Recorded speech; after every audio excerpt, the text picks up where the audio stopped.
see it come up on your screens anyway, lads, when it's recording. Okay. Welcome to another episode of Subconscious Realms. I'm your host, General Lee. Starting from tonight, Subconscious Realms will host a weekly roundtable, no set topic, so to speak.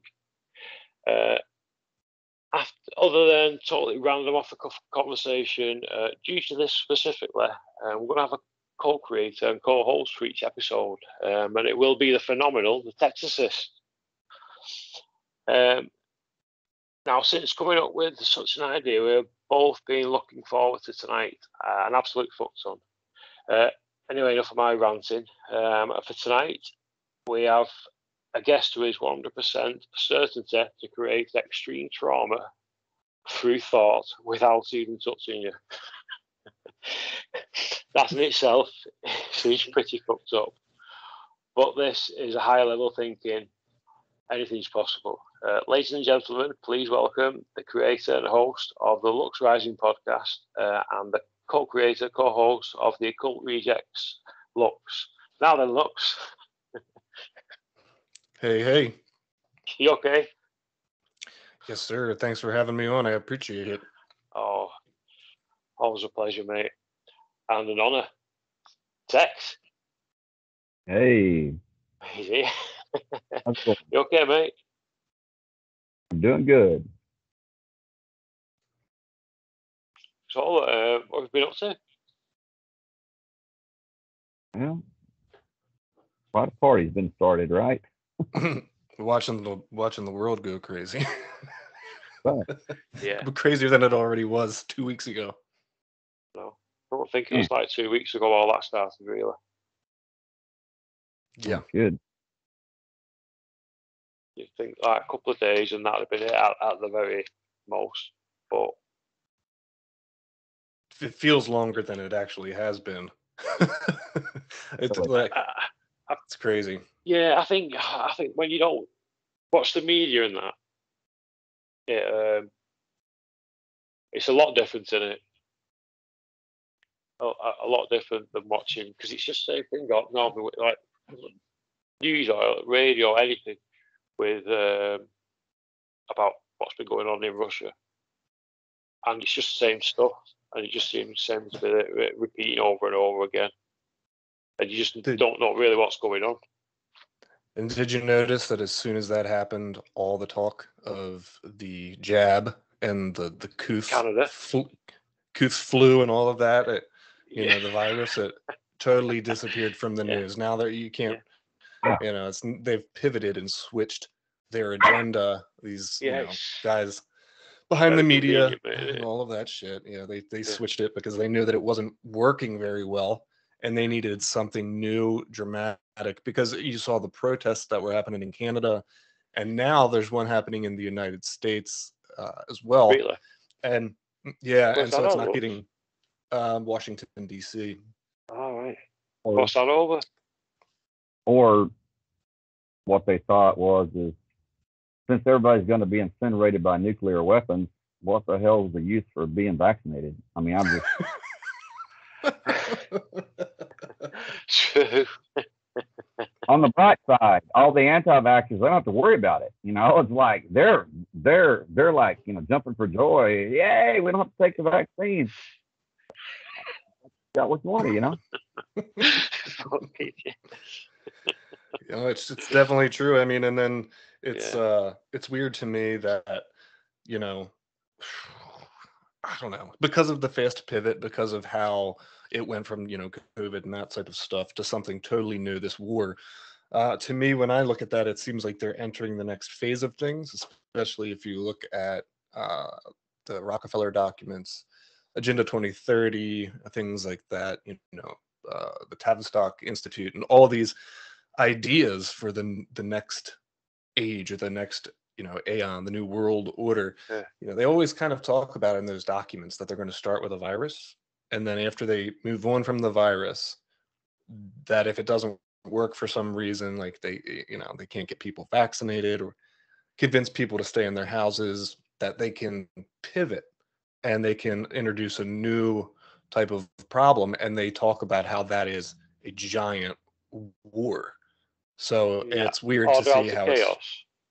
Oh, buddy. Right. Is that what they say? Order out of chaos. Look. Right.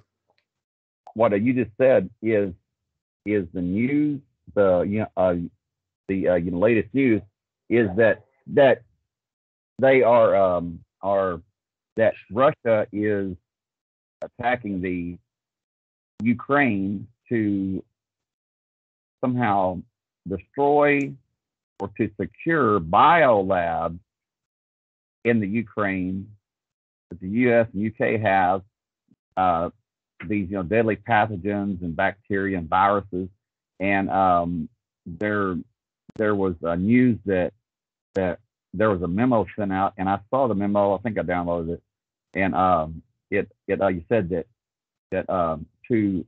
for all of the biolabs in Ukraine to destroy all of their viruses, all of their bacteria that they have.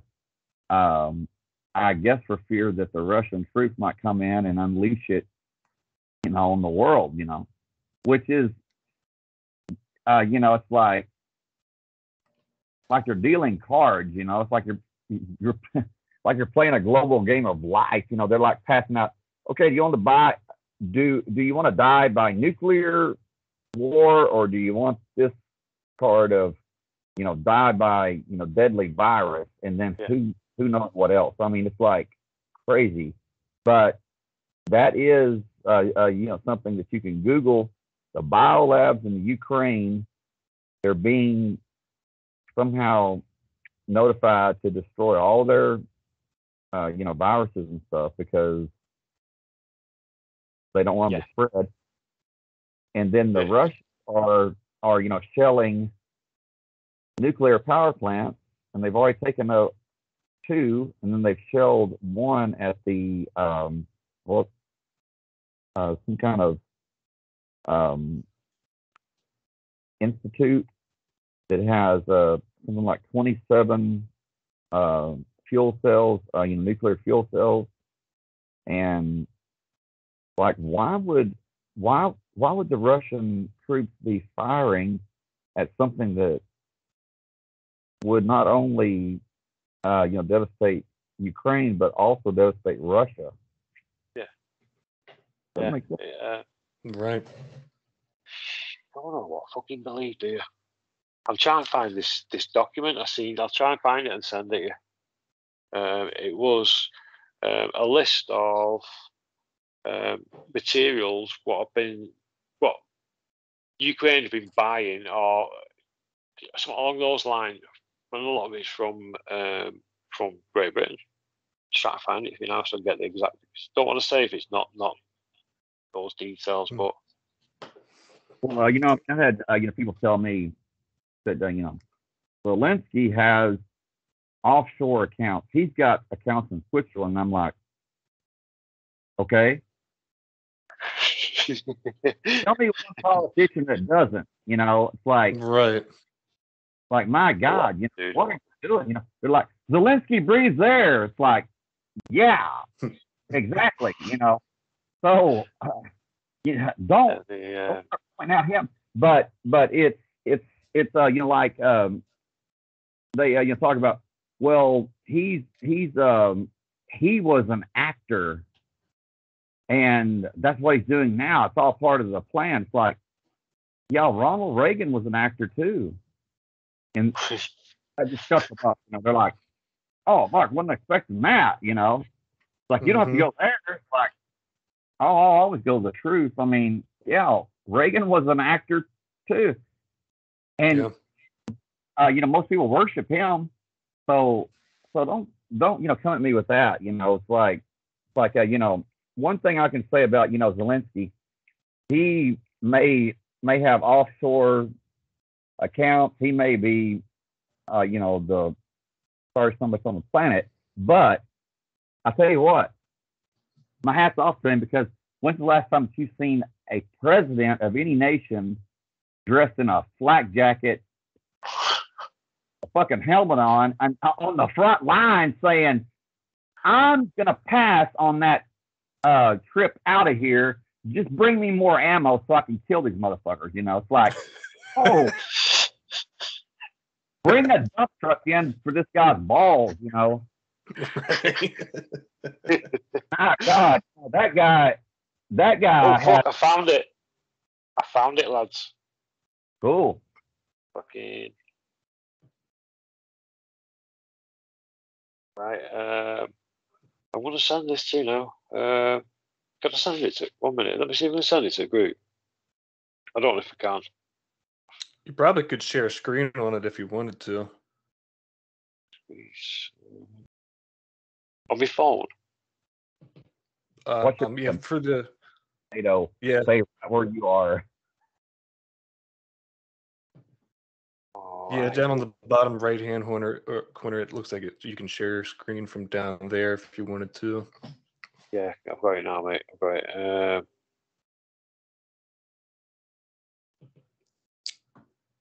Yeah, it's weird when it opens up, though, just because it's like you have to have the document already up in a window separate, and then it'll give you options. Yeah, like so you can like switch your screens like that kind.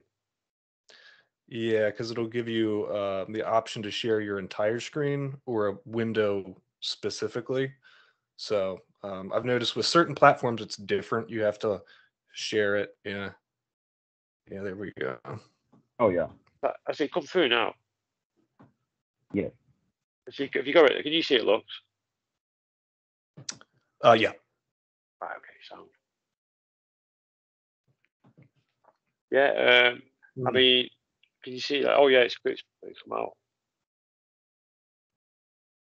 Yeah, I can see it. Yeah, I can see it. Last year, okay, nuclear reactors, boilers, machinery. Is that 1 something billion? What is that? 1 billion? Yep. 595 million. 80 vehicles other than railway, tramway, pharmaceutical products. Fucking hell. That's what I mean. Right. So it's just showing you right there, and that's from the UK. The exports from the UK to Russia. And why is it that just until 2 weeks ago, we didn't care? I mean, I don't live in the UK, but the US was doing the same thing. Why didn't we care 2 weeks ago, a year ago, and stop supplying them with nuclear reactors? Right. I know he's mad at it. It's like they're just hypocrites. Yep. They're just full of shit. They try and tie everybody with the same brush, thinking that everybody's stupid enough to believe the bullshit what they come out with, and then it's like with that Boris. I don't know if you know much about him. I mean, I don't want him either. He's a fucking clown. But all these people, I mean, I've never voted. And all these people will be calling him, but yet, I bet they've voted for him. Yeah. Well, it's like it's money talks. I mean, money's the bottom line, but it's not really money, power. Because I mean, there comes a point, it's like I said, there comes a point to where you people can have all the money in the world, they can burn it. It doesn't mean anything to them, but they always want more power. Take Putin, for example, he's worth what? They say like 200 billion. I mean, hell, he well, that's how much it's worth. He has his own nation within Russia. His on the Baltic Sea. I mean, this mansion, this estate is like the Vatican. I mean, it has its own airspace. Can't fly over it. I mean, it has its own protection, guards, sentries. I mean, everything, And so Putin, it's like, when somebody, bribes him or something, I'm not going to bribe the guy with money. He doesn't care about money. He wants more power. So what, better way than to take Ukraine and then who knows, Belarus and that's that's another thing, is that the latest news, this is like, 2 hours ago, is that Russia sent Russia attacked Belarus from Ukraine, trying to get them to join in, like kind of like a get them flag. Right. What? Who's attacking? Did you say? But did you say Belarus? Yeah. Is it Russia or you? Sorry, mate, I couldn't hear you properly. Did you say Ukraine are attacking them? The Russian troops fired on Belarus. Right, sorry, I get you now. Yeah, I get you. Oh shit! Right, to try and stir it up. Oh no. Yeah. And I said, you posted on YouTube with all these people going, oh yeah, that was an accident. I'm like, bullshit. That was called false flag, and get ready for a lot more, because Yeah, I think I can see a lot of that happening. That's been used throughout history. I mean, like it's quite a good tactic, actually, to be fair. But I'm not trying to instigate war. That's not what I want. So no, I mean, me either. But what is really strange is that was Putin's your friend, yeah, an ally, and the dictator, and he but he changed his mind and said, no, this is wrong. This is not right. And so he spoke out against the Russian invasion of Ukraine, and that's when this took place. And it's like, whoa. And Putin, you speak against him or his policies, next thing you know, you're dying of some kind of poisoning, That tends to happen when it around there. Dude. And if you look at Putin and his background, he was involved with it was a youth program for emerging world leaders years ago. Yes, I've seen that. There's a documentary about him, wasn't there? Yeah, and they have, even Klaus Schwab, the head of the World Economic Forum. Yeah, he even on record is saying, oh, we're so proud of all the different world leaders that we've been able to train through the World Economic Forum, such as Trudeau and Putin and things like that. So it's like, it's crazy, isn't it, mate? They don't need everyone to be in on this plan. They need certain key people that are willing to do really crazy things, that have sworn allegiance to these New World Order types, these guys in secret societies, and then they execute world events. And I think the thing that really sucks is, at least that I've seen in the conspiracy community, is that you see people saying, oh, well, it's not real. Or you're seeing people saying, like, this one guy, he might not be in on it. So, or this guy, he's totally one of the it really doesn't matter who the players are, as far as we can understand, just from like a 50,000 foot view above all of this, that this was a planned event. They have done this in order to gain more chaos, more fear in the world, so that this can, start to form into, like they said, the phoenix rising out of the ashes, so that you have, out of this giant chaos, you have a new order, a new age, or a new aeon. I mean, they talk about it all the time in the occult, and it's pretty much world consolidation of power into, what they eventually want is some type of central governing, government for the entire world. And then you have all of the monetary stuff that's connected to that. And they've been planning this for a really long time. And it's, I think it's really a spit in the face of the people who are really going through the events, you know, it's like, yeah, we know as the conspiracy community that a lot of these things are fabricated. Absolutely, they're orchestrated. But we can't, you know, as we can spend time focusing on how much they're fabricated, because it helps us spread the word to show people about this agenda. But there are real people who are getting displaced, losing their homes, losing their families, losing their friends. Like I said, I still haven't talked to my buddy in Ukraine. And so the big thing is that these groups in the secret societies, they're planning the next thing that's going to happen. They don't care how it affects people like the people of Ukraine. Do you know what I'm saying? Like, they don't care how much bloodshed. Right. And so, yeah, it might be orchestrated, but I think it's definitely important to remember that there is a human aspect to this, and that real people's lives are being drastically impacted. And I don't think that, you know, everybody will sort of grab the bigger idea of this until it comes to their own doorstep. You know what I mean? And it affects them directly. Then they'll realise what the fuck that's been going on. Because at the minute, it's like all they're bothered about is just one thing, that's money. They don't value human life. Right. And that it's fucking, it really is disgusting.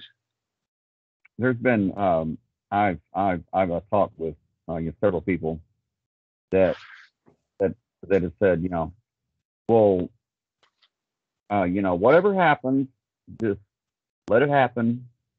You know, we don't need to have our sons and daughters get involved in a war that's none of our business. And I'm like, hold on.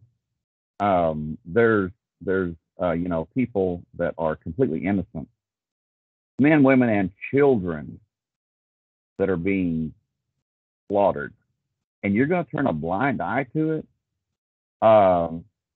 Be my guest, but you know, I can't have that on my conscience. Like, you know, that just really. The sad thing about it, Tex, right, is that's what's happening. Because I mean, they're all right. All they've really been done. But I mean, I could be wrong here, but I'm led to believe that all the countries are doing is participating by sending weapons. That doesn't replace women and kids, does it? Right. And it's you know, like I totally feel. I said, you know, I get you fully, you know, where you're coming from. You know, I don't want it either, but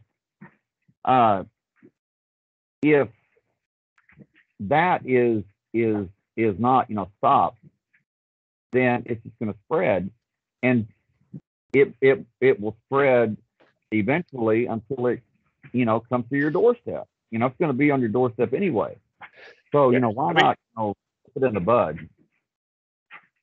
And they're like, well, because Putin has nukes. I had this one woman tell me, she says, she was, you know, putting all this out. Because Russia has much more, like much more nuclear power than the U.S. or the U.K. And I'm like, not quite, maybe 500 more nukes, you know, roughly. But that's, but she's making it sound like they had like 100 times more. It's like, yeah, you know, with nukes, it's. Will we ever really know who's got what? Yeah. Because they say they might, we've got 10. They might have fucking 1,000. You just don't know.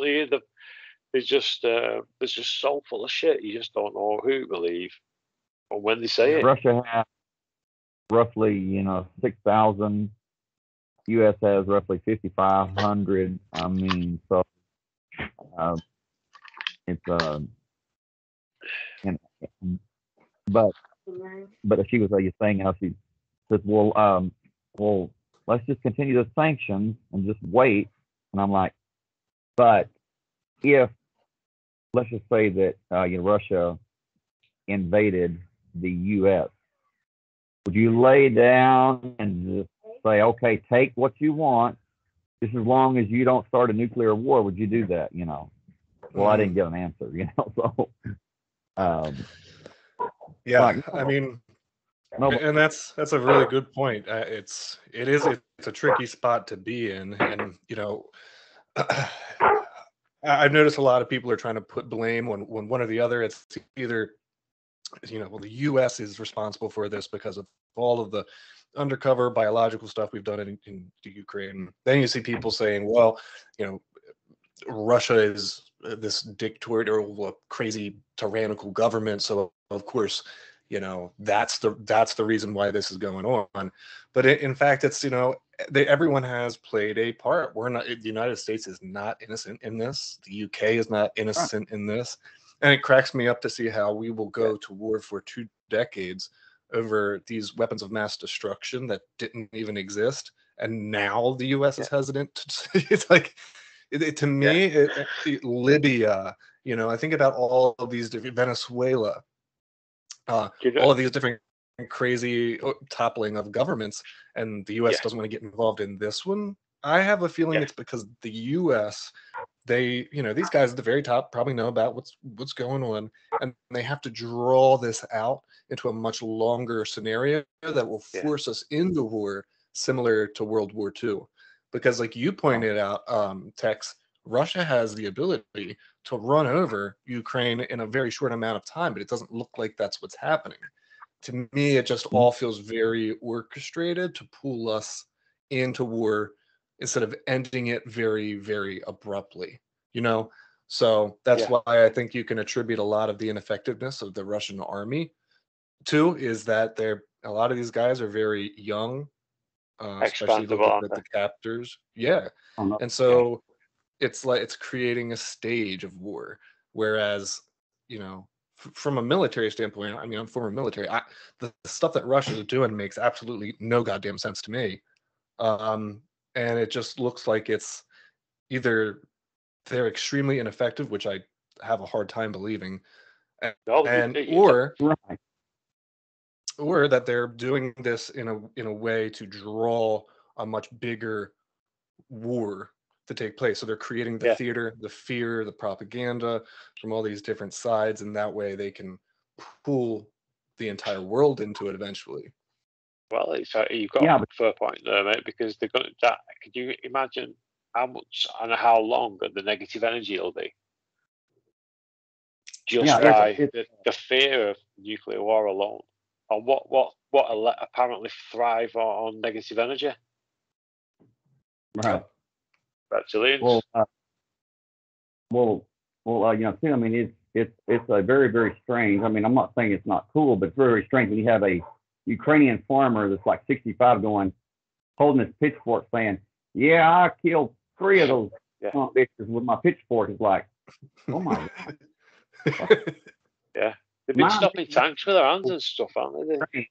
Like these. That dude's bad, and he's a farmer, I mean, seriously. I mean, the guy said, killed, I don't know, 2 or 3, but he's like, I killed him with a pitchfork. It's like, whoa, like something out of a Quentin Tarantino movie, Yeah. And they do. I mean, like you said, Russia, they have a huge military, and they have some of the world's most advanced tanks and aircraft, and you just see them being obliterated by farmers and citizens and people who join together under the instructions of their government to make Molotov cocktails. You know what? That's you just. But weren't they saying that to women and kids though? Oh, have I got that wrong? What was that? Didn't they ask for everybody, including women and kids, to get their Molotov cocktails? Yeah, right, I believe so. Yeah. Said that a tank burns, just like a car would, if you hit it right, and so they're like, So, just imagine like 3rd grade Billy, the Ukrainian out there with a slingshot, he's taking out people. It's like, man, I mean, Russia really, really didn't quite count on the resilience of those people. I mean, man. Don't think they expected it, did they? But then again, I don't know what to believe. And then you got to watch what's happening with China and everything too, because to me, from a strategic standpoint, this feels. And North Korea. Yeah. Today, North Korea, fired their, ballistic nuclear test or something like that. They weren't supposed to be doing, but now, since Russia's invaded Ukraine, seemingly without anything but sanctions, hey, guess what? Trump's boyfriend, Kim Jong-un, is saying, hey, now I can do what I want to do, and he's doing it. So. Yeah, and to me, it just seems like a much larger staging event, so I think, Putin knows that in order for there to be, in my opinion, what he really would like to do, if I'm in his own head, is it's the reestablishment of the Soviet bloc. And he's also, I think, involved in the whole New World Order stuff. So he's promised something to get out of this. Or, like we were talking about earlier, he's terminally ill, so he has nothing to lose. And so they're staging this in a way that will draw much bigger or other nations into the war, and it's being done by this slow march to Kiev. And I think that next you'll probably see China, and you'll probably see North Korea. China will move on Taiwan. I know that Japan is having a lot of problems right now with China as well. With the Russians, because there's this disputed islands off of the main island of Japan that they now said, it was like the last 48 hours, said that they're challenging Russia about the ownership of those islands. Really? Yeah, so I think it's just a push to tempt other nations to get involved, and then ultimately the plan is, because the Chinese have said it too, they want to invade the U.S. They've said that, a decade ago. Mm-hmm. Yeah, I hope they never do, mate. I hope they never do. But this could be like gradually the start of. It could be a fucking potentially longest wars if they just keep chatting bullshit, saying they're going to nuke this every time anybody gets the upper hand, they'll say, "Oh, wait, throw a nuke in." It's really just a scaremonger. Yeah, it's really crazy. What is really unsettling is that China has said for 10 years that they want to invade the U.S. They don't have to. They're already here. They just have to give the word, and just like probably all these other nations in the U.S., the U.K., all around the world, just have to give the word, and they're going to rise up because they're already here. It's and so be it. But the one thing about Trump about Putin is people have this weird, crazy idea that Putin and Trump are fighting against the New World Order and they're fighting for good, fighting for evil. Let me say something. Funny way of showing it, isn't it? And everything, and it's just me. I'm not speaking for anybody else. This is just me. So send all your death threats to me. It's like and Trump, especially Trump, could care less about you. He views you. I don't care if you're his most ardent follower. I don't care if you worship him. He views you like a cockroach. He views you as a plague, as a disease, as a piece of shit that he would not wipe off of his boots. He doesn't give a damn about you. I mean, you are scum to him, but he doesn't want your vote, and he doesn't want you to see money. And Putin, about the same way. So that's why these two get along together. And Trump was on the news last night talking to that traitor Sean Hannity. I think that's his name, something like that. And Sean Hannity was trying to guide Trump to denounce Putin and say Putin was evil, Trump would not. Trump would not speak against Putin. Would not. I mean, you could just see Hannity trying to, like, but Putin is evil, right? He can be like, well, windmills. Like, It's a bit random. You know, kids, what did we switch dimensions? I mean, it's like he goes off on a tangent about windmills causing cancer and killing birds. Now he's against them. It's like, dude, I wanted to like slit my own throat just watching. I could not even begin to comprehend what he was, you know. But when he posed with a question that he can't answer, and he's like, you know, well, his you know, stupidity takes over, and he just starts babbling, and there he goes, you know, talking about windmills. It's like, yeah, nobody brought up any windmills. I mean, you know, poster boy. Well, actually, dementia and Alzheimer's together would be an upgrade, an improvement for him. I mean, Terry, think this guy was president 14 months ago, and I mean, at least Putin is, you know, is shit back. Yeah, Trump is just, you know, and Trump worships Putin. I mean, he does. I mean, he put it publicly. I mean, yeah, it's a weird. It's like when they first met. Yeah, it looked like they wanted to make out. Yeah, they didn't seem like they wanted to mate. Imagine the child that would birth. Who would be the lady, do you think? Whoa, it looked like Trump on it. It looked like Gollum from Lord of the Rings. Oh, kid. Oh man. But look at how when Kim Jong-un.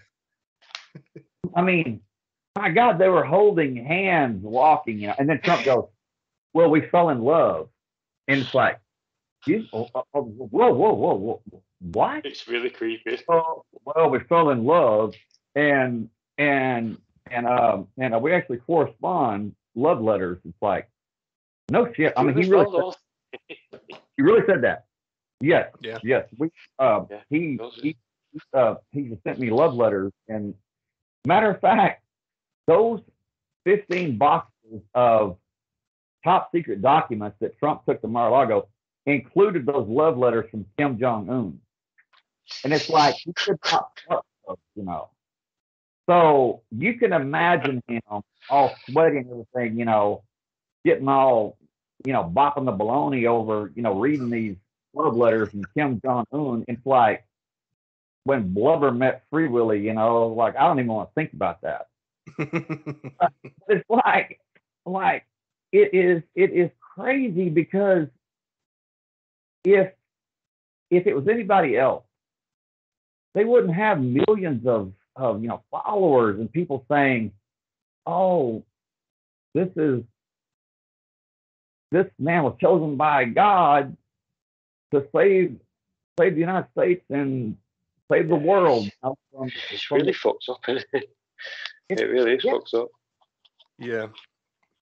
I see that a lot too in churches, especially. There seems to be, it's very eerie to me, because, you know, the churches always preach about, you know, Jesus is the one and only Savior, but somehow after Trump got into office, that wasn't true anymore, and it seemed like there were two saviors now, and one of them being Trump. You know, he was going to totally destroy the deep state, that Trump was going to destroy, you know, all of the leftist agenda, and that he was going to restore the republic. And the churches, they fed right into it, and they adopted it. And I have a very weird feeling about that, because if you know, especially you know a lot about this, Texorcist.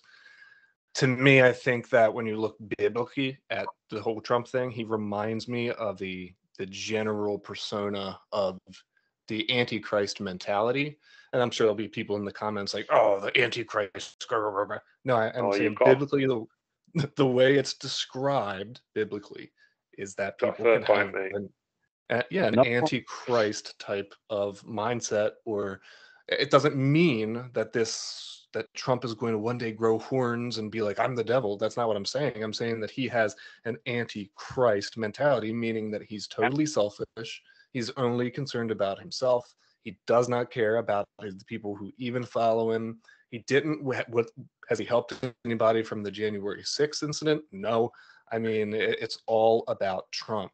And so when you look at that mindset, it is an Antichrist mindset. And biblically, it's just talking about events that are going to happen, and a lot of it fits in a line with the things that have been going on over the last 5-10 years. Exactly right.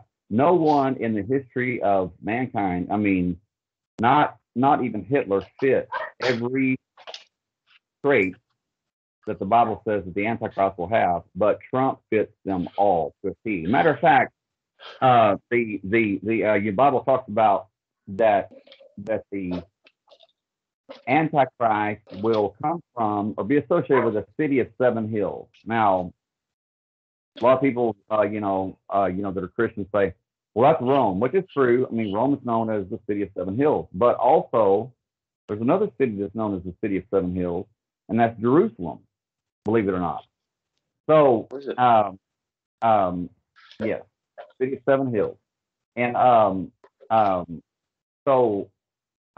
it's like the Antichrist will be, people think that like you said, there's going to sprout horns, he's going to be a literal beast. No, it says that he receives his power from the beast, from the dragon, which is none other than the unchecked, unrestrained ego. And everyone that knows Trump knows he is 100% ego. Like I said, he would literally incinerate the planet just to save face. He is the most egotistical, the most self-loving, the most selfish human being that has ever lived that I've seen. And that's why that people, especially Christians, just because he says that he follows the Bible and that he believes in God, doesn't mean that for good and against evil. People say, well, he's going to destroy the deep state. I'm like, no, he's not, because he can't destroy himself. He is the deep state. They say he's going to drain the swamp. No, he is the swamp. Mm-hmm. Matter of fact, he says it himself. I mean, he's so full of pride. He's so proud, and that he cannot keep from revealing it himself. And his snake sword, that it's like there's a story about people that let snake in their houses, and snake turns on and bites them and kills them. And Trump literally said, referring to a snake story, he said to the GOP, to like Congress, he said, "You knew what I was when you let me in." And that's true. They did. Wow. I didn't hear him say that. I have it. I downloaded the snake story. You can get the snake story, Trump. You knew what I was when you let me in. And the book of Daniel, he talks about what the Antichrist will do and what he will give. He will speak boastfully and will threaten many people, and it says that he will be that he will boast above and beyond his brethren, those around him. You know, nobody will be as good or have a better record than he will. And it's like, whoa, that is. Did you ever see him at the Wailing Wall? Yes. Yeah. He's What's the Wailing Wall? So the Wailing Wall is the last remnants of the temple in Jerusalem. Right. And it's pretty much only a wall, but it's a very symbolic place for Jews because they go there, they pray at the wall. And Trump always makes himself seem as though he's a very non-religious person, you know. Is that religious? The Bible. Is that really religious? That looks. Yeah, it's considered. Yeah, it's considered one of the most sacred places for, for the Jews, but even for the rest of the world, it's protected space. But they have this video of Trump going to the wall, and he constantly is talking about how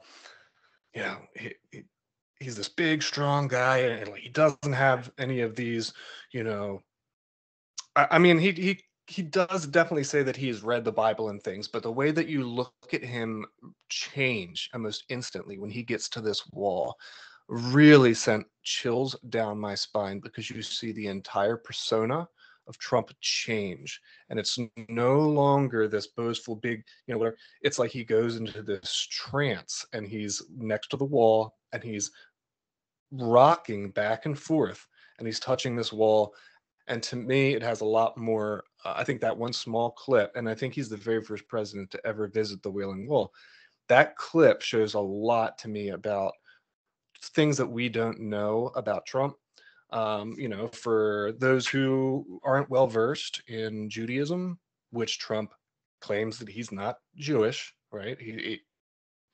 He's over at this wall doing the exact same thing that very experienced rabbis or Jewish people would do at the wall.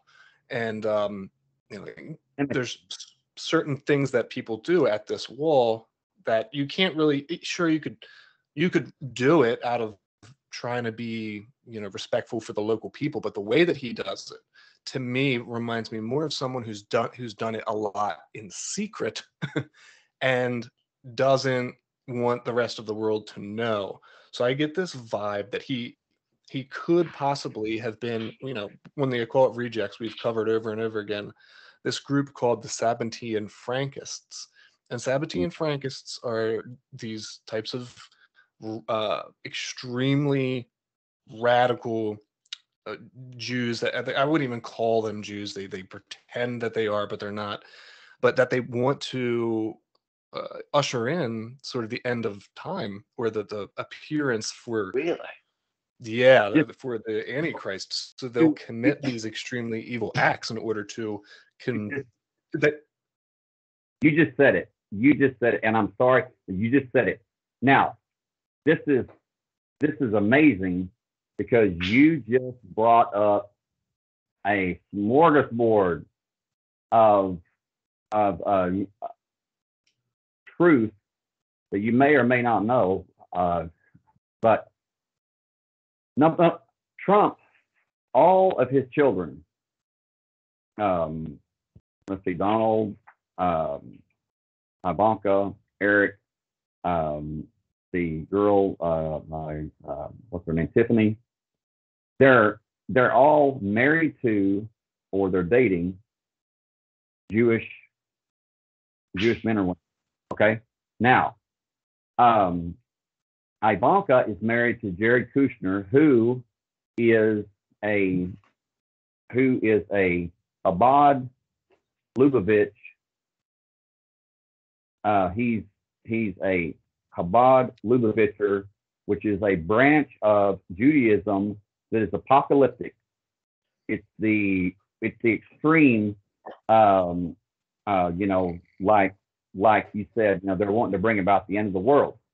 They're the rabbi that you started that was named Mendelsohn Nearson, who was a little man with a white beard, looked like Santa Claus, and lived in Brooklyn his entire life, but amassed a global following of what is now called Chabad Lubavitchers, Chabad Lubavitch Judaism, and that is their goal, is to bring about the end of time, bring about the your Savior, Yeshua, or whatever they the Jews call him.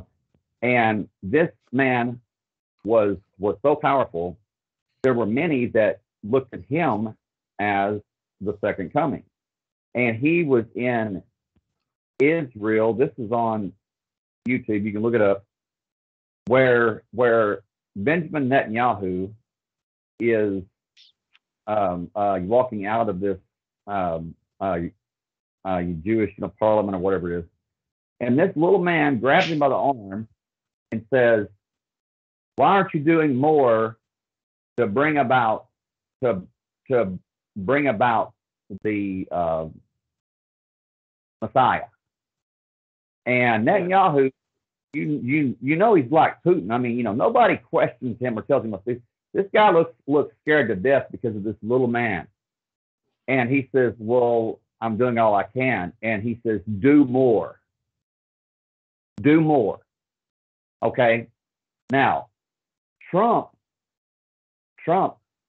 everyone, all of his children are, like I said, dating or married to Jewish men or women. Jared Kushner is a devout Chabad Lubavitch, and it's spelled Chabad, pronounced Chabad, but Lubavitch, and he is a devout practitioner or follower of that branch of Judaism. He's also the one who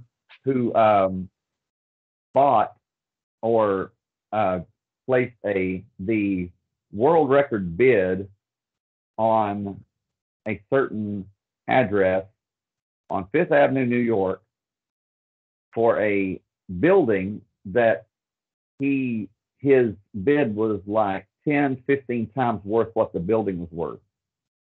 It was like $1.8 billion that he bid on this building, and he won it. And they asked him, why such a monumental bid? And he said, because I had to have it. I didn't want, I wanted to have it. And that was 666 Fifth Avenue. That building is the building where Lucid Technologies were working on and perfected the RFID chip on the 6th floor. And that's all facts. I mean, that's not conspiracy. That's fact. Yeah. And Jared Kushner no longer owns that, but that branch of Judaism is rabid, and it is exactly what every prime minister of Israel throughout history, they have had the same mindset, the same ideology. Menachem Begin actually is quoted as saying the races that are not Jewish are beneath us. They are subhuman. It is our goal to make them slaves to lick our feet. End of quote. Now, in Benjamin Netanyahu's office is a huge wall-sized picture of none other than Menachem Begin. Now, to take this to task, Menachem Begin is known for, prior to being prime minister, known for being a horrible person. I mean, just without mercy, a terrorist and everything. And he was being interviewed, I think it was like in '83, And they asked him, they said, what does it feel like to be the father of terrorism of the Middle East? And he laughed and he said, just the Middle East? How about the entire world? I'm like, you're right.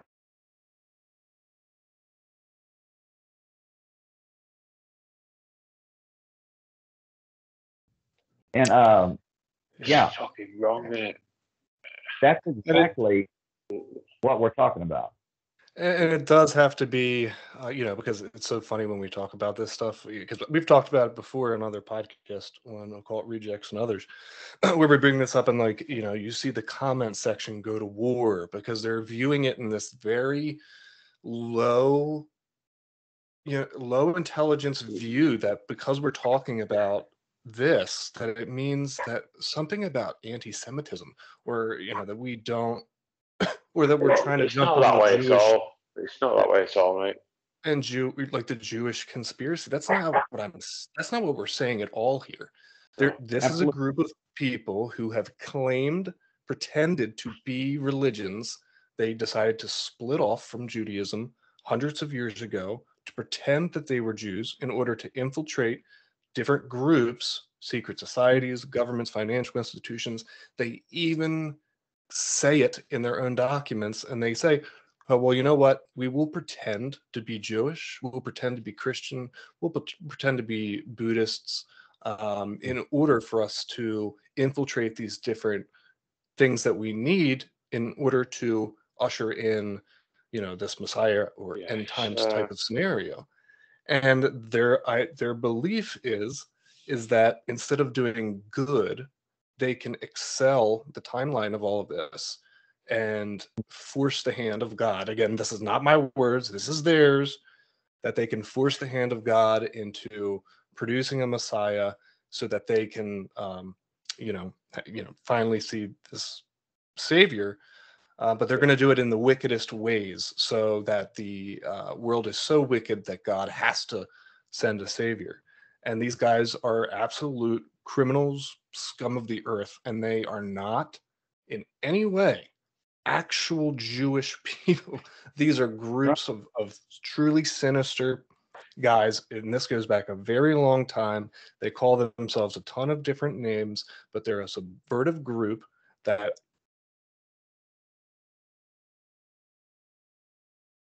having this twisted ideology. So when we talk about this, we're not talking about this entire religion of people.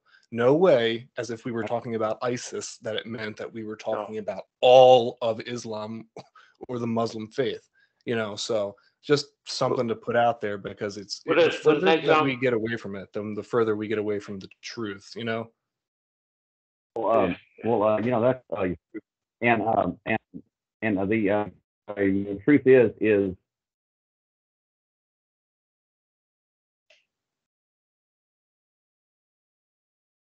Hello. The third temple has to be. Okay. Hello. Yes. Oh, you cut out their text. Yeah, you cut out their text. I couldn't hear. Okay. That. Okay, can you hear me now? I can hear you now. Yeah. All right. Okay. And they're saying, well, the third temple has to be built, because the Bible says the Antichrist sits in the temple of God, proclaiming that he is God. Look, it's the human body. So when it says the Antichrist sits in the temple of God, it simply means he sits in his own human body, proclaiming himself to be God. They don't want you to know that. That's why they're hell bent on raising money to build a literal temple of a literal physical man-built temple, when God himself says in First and Second Kings, says, my temple is not made with human hands. There shall not be heard the sound of hammer or chisel building my temple. Well, guess what? That's how they're going to build the temple, is with hammer and chisel or technology, when God says plainly, No, my temple's the human body, and there's a reason for that, which I don't want to get into now because it would just go it's deep, but it is not a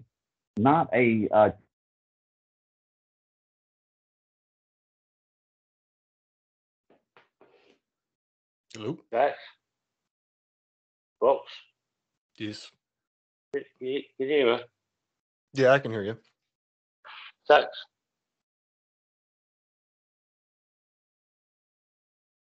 Okay.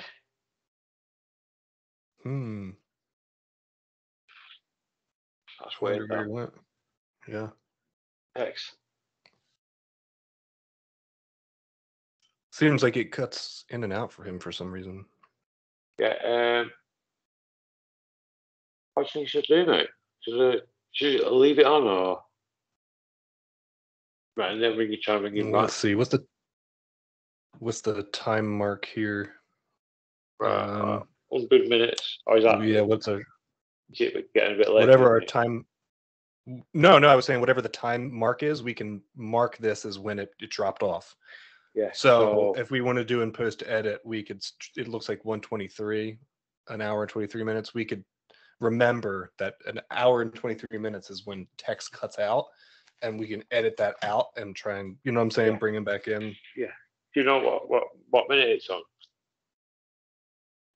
1 hour 23 minutes. Oh, I don't. Mine's clock on. Mine's different. Fucking hell. Mine's at 1:01:33. So 60. Take away 60. Oh, he's back on. Text. Yeah. I guess call. You all right, mate? Yeah, call dropped or something. Was that your end or? Oh yeah. Oh, by the way, Lee, because the reason why I'm seeing it as 1:24 or 1:23 minutes is because it's showing me the total duration of the call, whereas it's showing you the total recorded time of the call. So I would definitely, your time is going to be correct. So I would mark that down so that we can edit. Yeah, no problem, mate. I just thought then, because we was talking for a bit before, weren't we? Yeah. Sorry, what were you saying there, Text? Let's see. I mean, I'm not really sure when I dropped off. Man, I mean, I think I was talking to myself for about 5 minutes. I think you dropped off. What do you think, Lee? Right when he was talking about, it was pretty early on when he first came back talking. Yeah, you only come on for less than a minute. I'd say something like that. Anyway, back off. Was I just saying how the so-called Jews, those they're the Jews now that are supposedly children of God, the chosen people. They're not. They're part of a group that is political. It's called Zionism, and Zionism is not a spiritual movement. It's a political movement, 100% political. And you can look it up.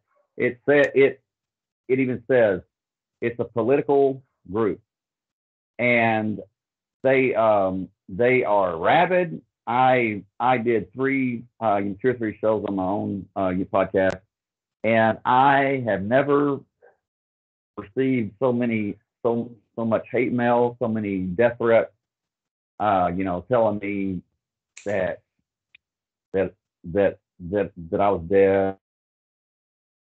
Where's this from, mate?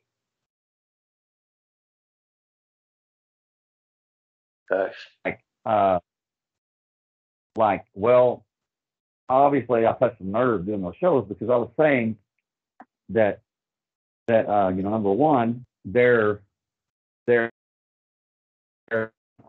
temple must be built before the Messiah can return.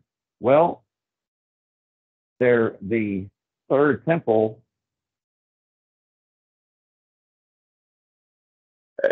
Look, can you hear me? Yeah. About it's the deep temple, state listening the in. temple, Fuckers. the temple is the body. The temple is the human body. So they say, well, the Bible says that the Antichrist is going to sit in the temple of God, proclaiming himself to be God. I'm like, yes. That means he's going to speak from his human body. He's going to sit in the temple of God. He's in his human body. That's the temple of God. He's going to proclaim himself as God. He's not going to sit in this huge, huge geographical, mortar and stone, temple, proclaiming himself to be God.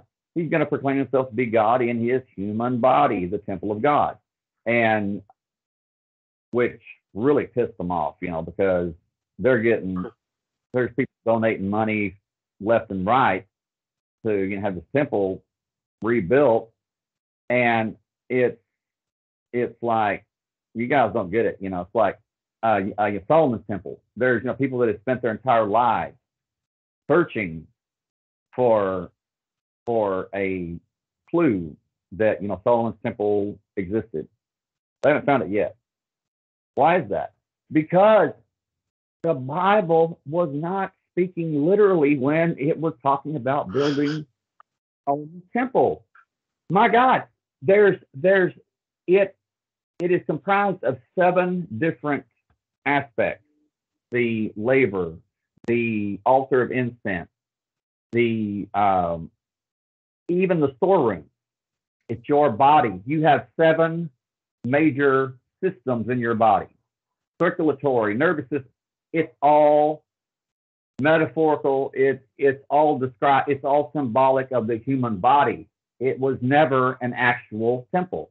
And even if it was an actual temple, even if it had been an actual temple, how large do you think Solomon's temple was, or would have been? Just a guess. Now, get this: the actual dimensions of Solomon's temple, according to the Bible, is no larger than a tennis court. A tennis court. A tennis court. That's how small it is. So it's like, compared to Herod's temple, which of what Lux said, the wall is still standing there, and there's something about that too. But massive. Compared to Herod's temple, Solomon's temple would be a closet. It would not even really add up. I mean, it would just it would just be dwarfed. But that's just it. It was never an actual a physical temple. It's talking about your body. And as far as David and Solomon themselves, everyone is David, everyone is Solomon. Now, there may have been an actual David, there may have been an actual Solomon, but it's nothing like the Bible portrays it. It is simply describing what everyone goes through in this thing we call life. It is David fighting Goliath. Okay, it says he took 5 smooth stones and slew Goliath, right? What do you think those 5 stones were for slaying Goliath? But Goliath, you only need 1 stone to slay Goliath. Why do you need 5? Because Goliath is a metaphor for your 5 senses, for overcoming your 5 senses and transcending from the physical to the spiritual. You slay the physical. You put the spiritual first and foremost over the physical. And unfortunately, we are all born with the physical in charge, with the spiritual submissive to the spirit, to the physical. And that's what David and Goliath is all about. It's not about some giant that David hit between the eyes. And again, that is another, that's another key point, is where did David sink the stone into Goliath? Between his eyes. That's indicative of the pineal gland. That is telling you that right. that's how he Goliath was with the stone, boom, between the eyes. Was he still a big lad though? Yeah, was he still a big lad? But maybe. But there again, did Goliath even exist? I doubt it. But if he did, that's fine. But if he didn't, that's fine too. It doesn't take away from the power of the knowledge that's being taught, that's being passed on, and that is what the entire Bible, if not every quote unquote holy text, is doing. Is you people say, well, if it didn't really happen, then that takes away from it. No, it doesn't. It doesn't. It's the message that the truth is what is powerful. That the truth is being transmitted, that is within the text. And just like Jesus said to his disciples, he said, I tell you the truth, you see all these buildings, you see this temple. I mean, they were talking about, the Bible, they were talking about how large the temple was and how glorious it was. Jesus said, I tell you the truth, not one stone shall be left upon another. Hello, what's the Wailing Wall? Part of Herod's temple. The stones are still on top of each other. And Jesus said, there shall not be one stone left upon another, but there is.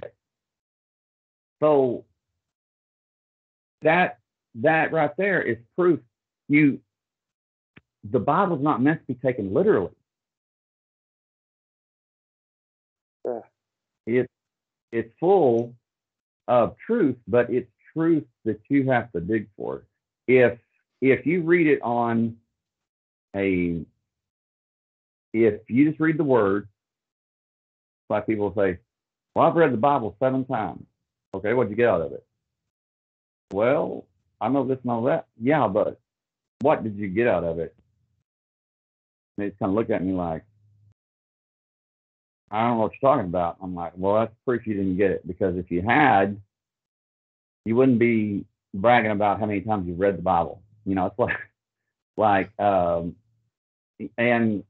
I'm not laughing at these people. I mean, I'm just saying it's truth. I mean, it's like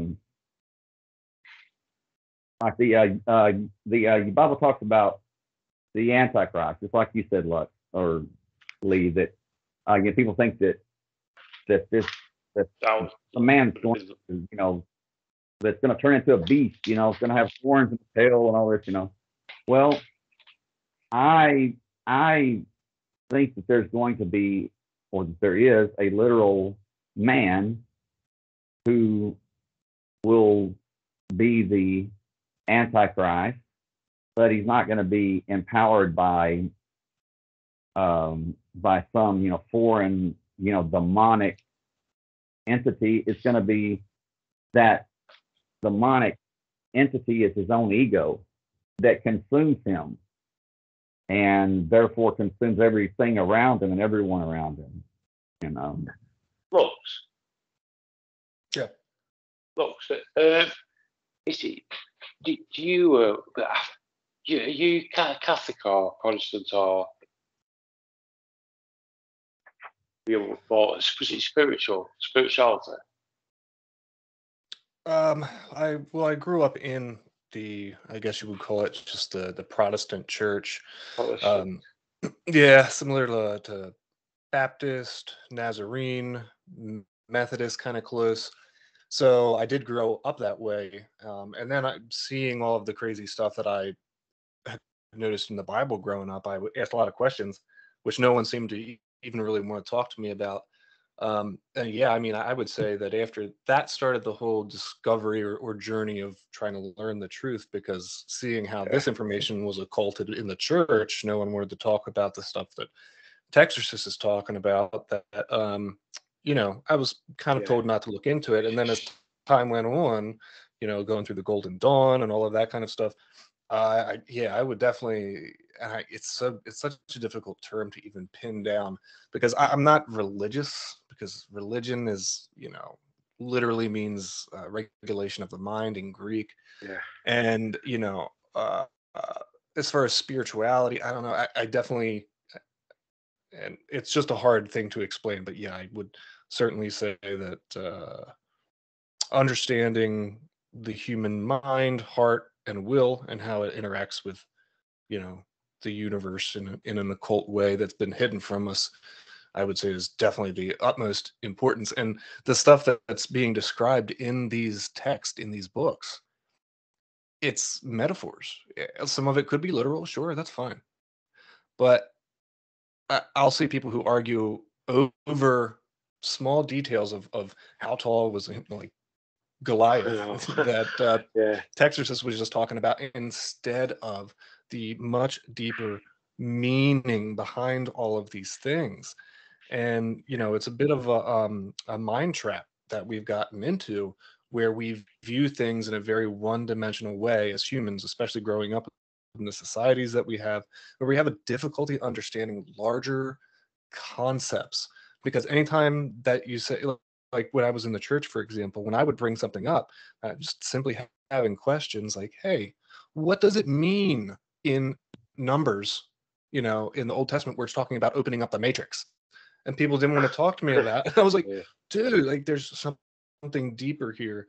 And even when you would bring up that stuff and you would ask questions, you were told just to stop looking at it. And yeah, to me, it becomes this like really cult-like group think, where there's not one part of your belief system can possibly be questioned, where it means it all crumbles, where it means it's all not true, and you are a heretic for even pointing out certain things or questioning certain things. And I just think that it's like manipulation, though, man.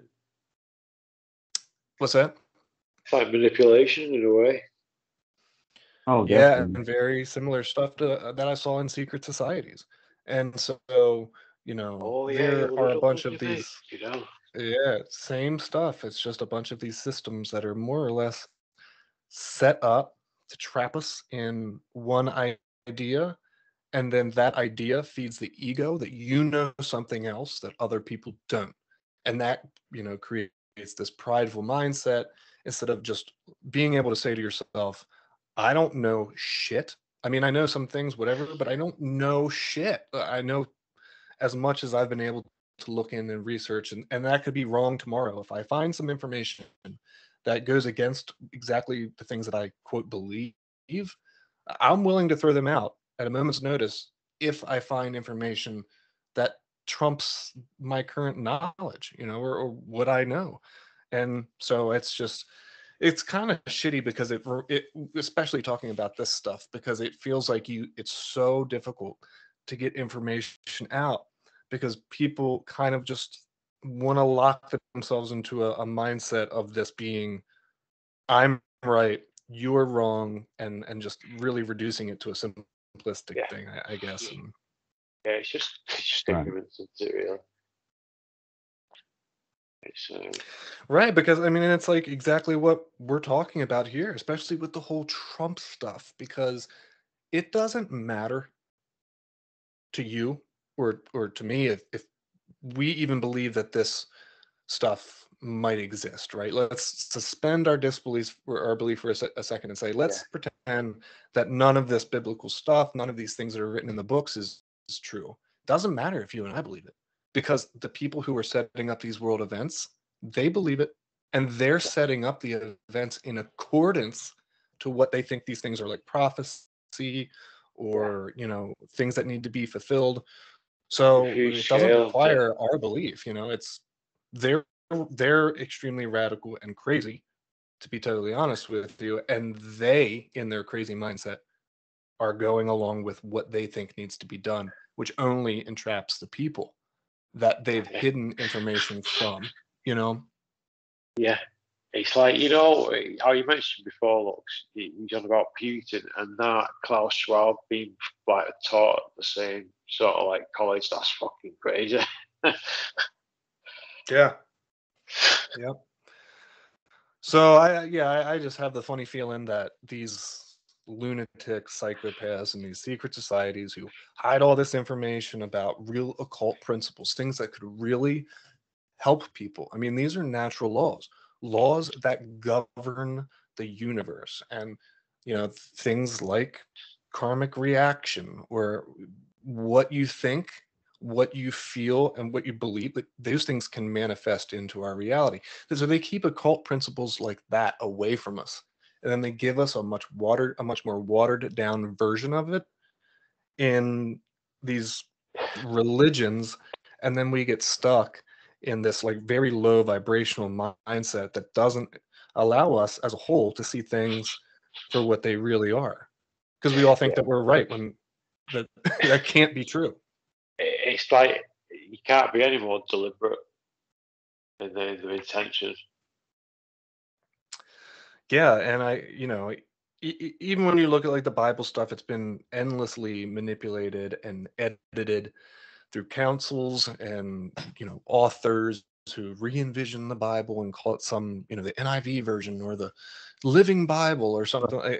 It's constantly been manipulated, and that's why I think it's so important to have conversations like we're having right now that you have to critically think about these things to see the bigger message, because that bigger message is what's trying to be hidden, but also the most important information. That's why they're trying to hide it, because these guys at the very top, these people in these secret societies, these psychopath people who don't care about how their actions affect everyone else, they want to keep that information only for themselves, these occult laws, because they know that if the real message of what's in the Bible, what's in the Quran, endless of these texts, through all the stuff through history, they know that if we really, as a general public, understood the real things that are going on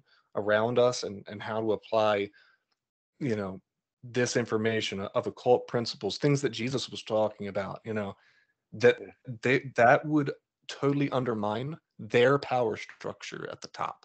Because when the public is informed and no information is hidden from the public about these crucial topics, that they can stay in power. Because again, it's like you said before, magic is the understanding of the human psyche, and unfortunately they've done a lot of work to make sure that the human psyche is controlled by mind control based on these hidden aspects of occultism that we're not told, so it's pretty sick to see. But that's the hope in this whole thing, really, is that's why we want to get this information out, right? Because the more that we're all equal and critically thinking and able to see things for the way that they really are, then their false elitism just totally crumbles. Yeah, it's true that, mate. And we are all equal, but they don't look at us as being equal, do they? No. It's like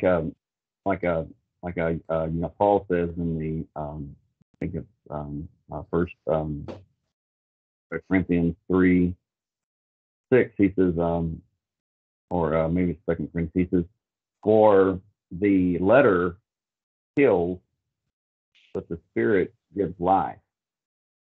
He says, for the letter kills.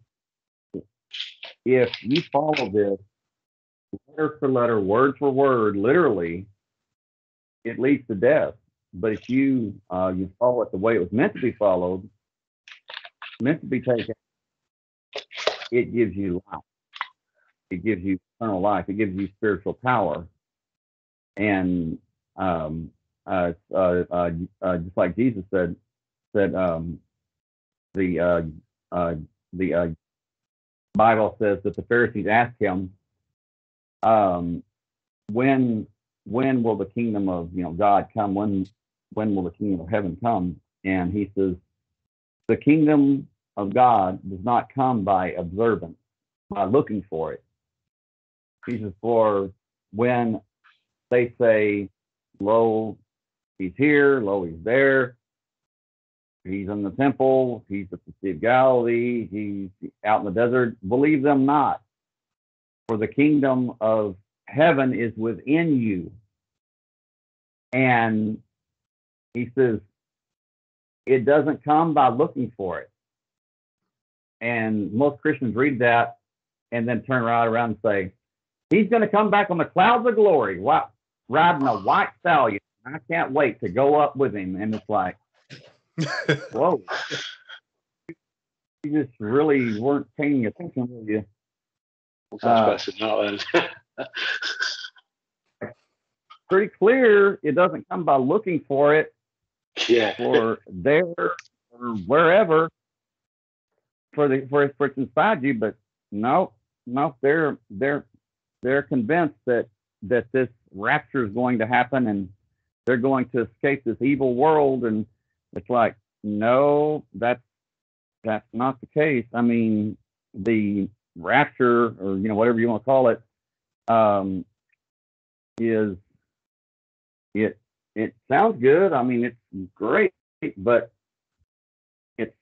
it's not true. The rapture is something that happens to each person, hopefully, individual person, where they come to the knowledge and they're raised from the physical to the spiritual, and it's something that takes place while you're living. It's not something that you attain when you die. It's when your body dies. It's something that is meant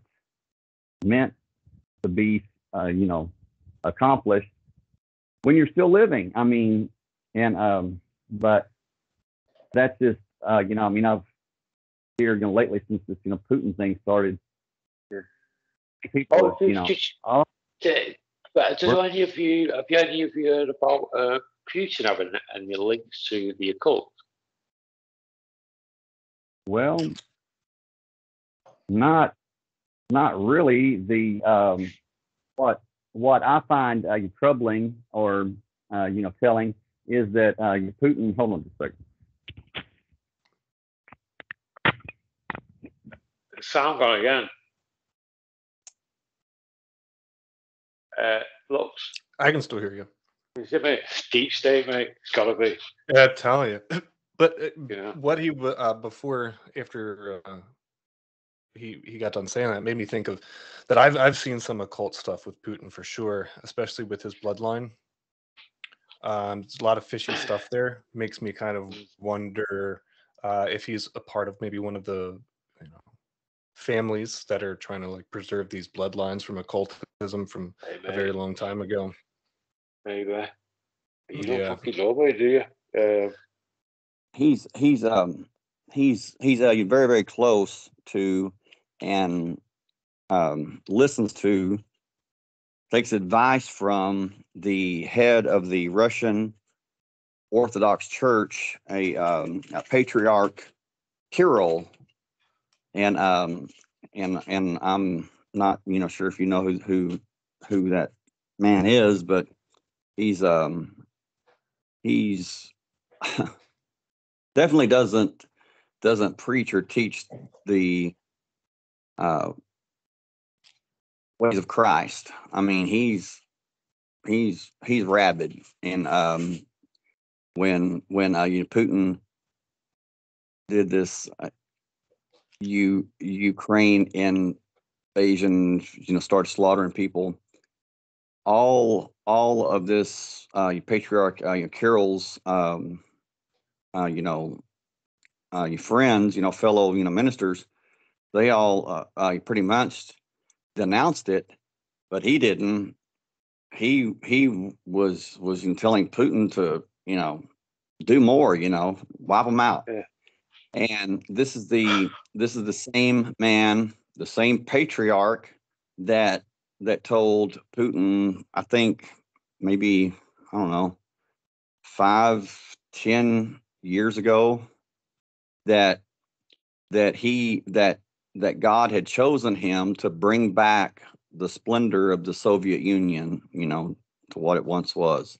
So Putin may very well be,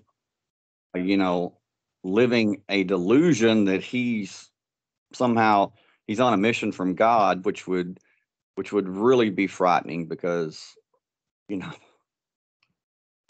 can justify anything if you're on a mission from God. Was it Russia or Ukraine? One of the I could be wrong on that exact country, but they found DNA for fucking couple of 1,000-year-old. I think they were Scythians warriors or something like that. Did you hear anything about that? No, I didn't hear anything about that. Well, I take that back. I've heard some of the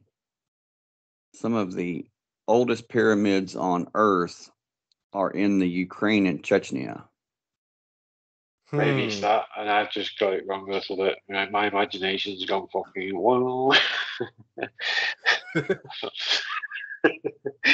But it's very strange that the Ukraine is there's a lot of history there, and it's not good. It's like that place is just hungry for blood. I mean, it's I think a lot of I know. Yeah, it's just I don't know. I don't really know much about it, to be honest with you, so I can't. I'm not.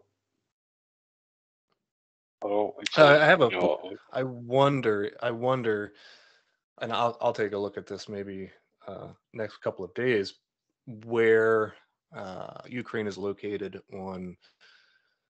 If it's located on the 33rd parallel, that would just be really interesting, because they like to do these occult events or these rituals that for just you and for you and I just look like events that are randomized, but they're totally not. I mean, they have to be done in a certain location at a certain time in order for them to get the results that they want.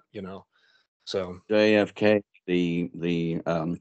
the rocket launches, like the space shuttle, the moon mission, were all 33rd parallel, and that's where I live, 33rd parallel. So right, go figure.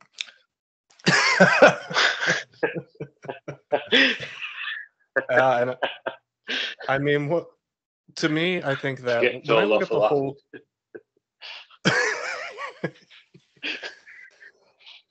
but to me, when I look at the whole situation, I see, everything that we've sort of talked about is they're all related. Put it simply, the world events that are taking place have occult origins. They have occult meaning, and the occult meaning is being hidden from the general public. And they're trying to get these world events to take place, to create fear, to create chaos, and these guys at the very top, they don't care how it affects us. And again, like I said, they're psychopaths. So they interpret these different books and these writings, and they try to warp and manipulate them because they're so self-deluded and ego. They're trying to create a really terrible situation for us as a civilization, as humans, because they think for some reason that they're better than us and that they should be able to govern over us, which is absolutely, crazy and disgusting in and of itself. But the only reason why I am hesitant or I'm very nervous about this situation is because I do have I have a thought that they're going to try and really take this up a notch, and especially when you look at the predictions for world populations, and again all the stuff from the Rockefeller documents. I think that this could be the start of something much, much, much bigger. I don't like the feeling in the air about it, the dates that it started, the countries involved. You look at the occult meanings of the flags of the countries involved. It's just they're up to something really crazy. So I've been trying to switch position a little bit to give information to listeners that can help them out in whatever comes next, because that's I think it's any important. message Lux to from you, especially you. It's fascinating to it in itself, but it is important, and it can't come from anybody better than you. The way you break it all down. I mean, it's tricky because I wish I had, and it's not out of ego at all. It does not come from that. It comes from, I think, researching this stuff for so long, being in a secret society. I wish that I had a bullhorn that I could just talk to the entire world at once, in some way, to try and get some of this information across. It's not because of a boastful thing either. It's because I feel as though we're in a fucking really desperate situation here. We're on the precipice of some really nasty shit, and it's just it's worrisome to me, because it does seem as though this could get a lot worse. So hopefully it won't get that bad. I mean, absolutely, we can try and stay positive about the whole thing. But if we don't also entertain the fact that it could get way worse, then we're just being naive, So I mean, this has been a plan that they've had in the works for a very long time. It's well thought out. It's well funded. So yeah, all you need to do is look at who's involved, mate. Those names you said before, and it's just all world leaders. Yep. Fucking all wrong ones. Yep. And if you have a look in the message I've sent you, that the Russian clone armor, in the message, the group message. Oh okay. Yeah, I'm seeing it now. Oh, the oh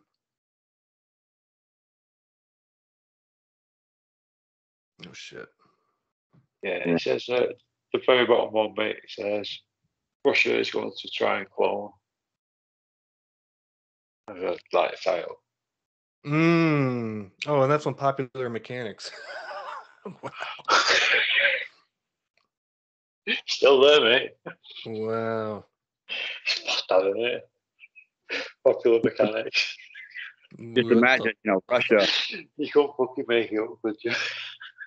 Russia using DNA to bring back these Scythian warriors, and having these Scythian warriors say, "We're pretty pissed at what you're doing," Yes. Yeah. That'd be awesome. Well, we did have one guest on not long ago who was sort of talking about this a little bit. It's funny that you sent that over, because he was talking about, he was making the argument that there are these families, like these royal families, who try to preserve these bloodlines because they believe that these families believe that they have some type of connection to these giant ancient warriors, in this. Yeah. Yeah, we know what you mean. I think. Mm-hmm. That's Charles. There's a lot of royalty that have, or did have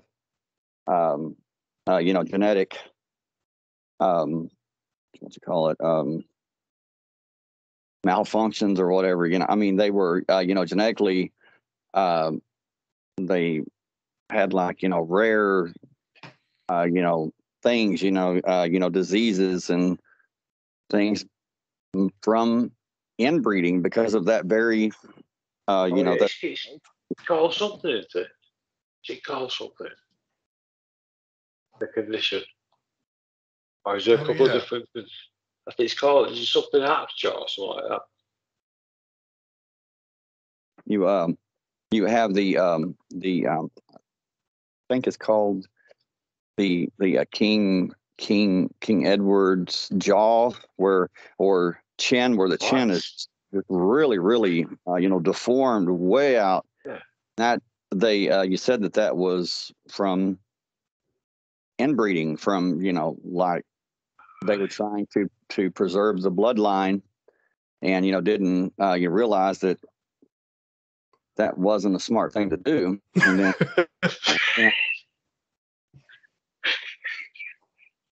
of course, I mean, now they probably do that, and their son that's born with a horn coming out of his head, they can have it surgically removed. His name was Cornelius, but we changed it to Cornelius. It's like. Yeah, the chin thing cracks me up. They did that a part about that one. What was it, Family Guy? Did you ever see that, where they go to Britain or something, and they have the people that they meet have these giant long jaws. It sticks out like 3 feet from their face, and they just go, yes, yes. Oh, it cracks me up. I really just remembered that. There is one guy that I was talking to about the other day.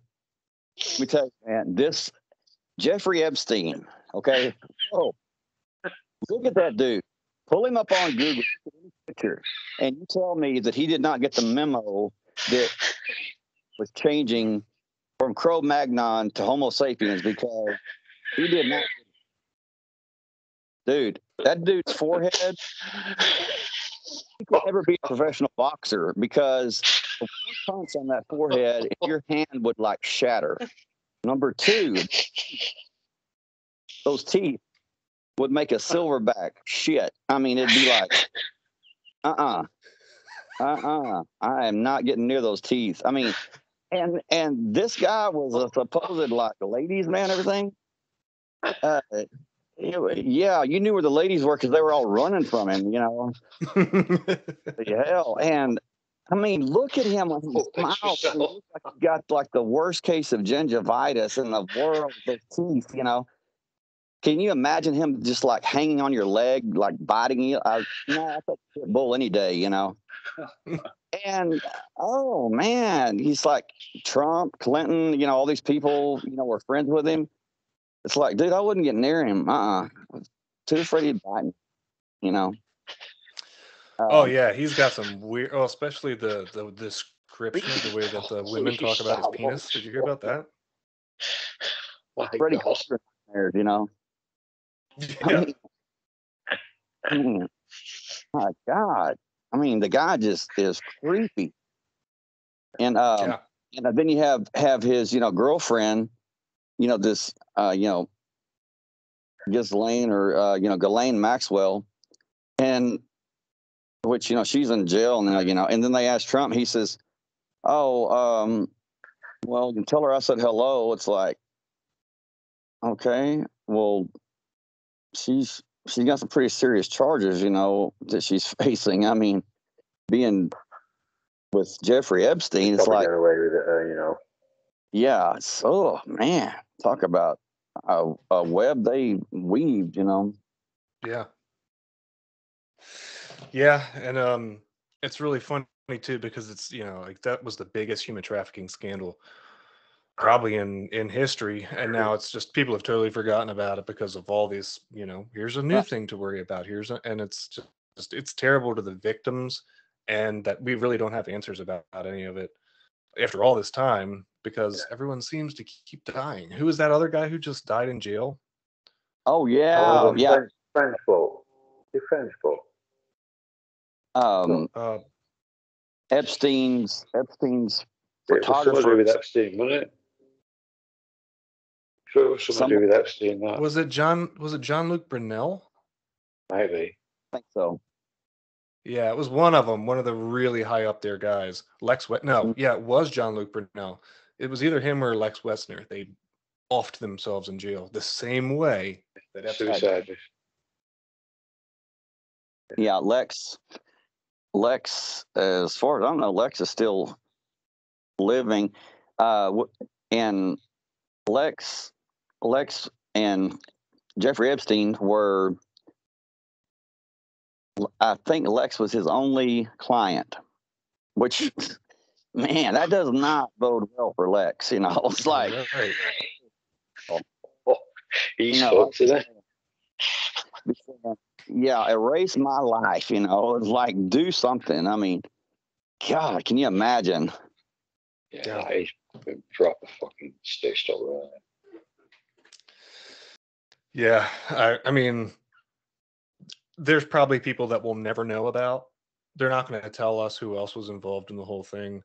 I think it goes way higher than what we've been told that it is. I think it definitely goes up to Mossad stuff. I think it goes to the CIA stuff. Like royalty? Yeah, And, definitely to royalty. Yeah, I do too. Especially with what with Jimmy Savile. Yeah, that's probably just the icing on the cake, that, mate. Well, something that has been, said, that has been, mentioned, is that Lex Wessner may be the head of the Jewish mafia, which there's some people that have said yes, he is. They've been to his house, his mansion, and they said you would not believe what his mansion holds, like floors that just split open, with a button, and there's levels under his house and stuff. And I'm thinking, does that surprise you? Since he was really, really close, maybe, with the urge to merge with Jeffrey Epstein, like literally. Yeah, Jeffrey Epstein, I think, might have been a switch hitter, like maybe he wasn't just interested in women, which is fine. I mean, that's his business, but it's just that you have Lex Wessler, who. Yeah, you mate. Hello. Like, I can hear Lux, yeah. Thanks. All these times. Yeah, right. Up to Lex Wessner, was it? Lex Wessner. Yeah, Tex, I think you cut out there when you first talking about. Yeah, it's cut out there, mate.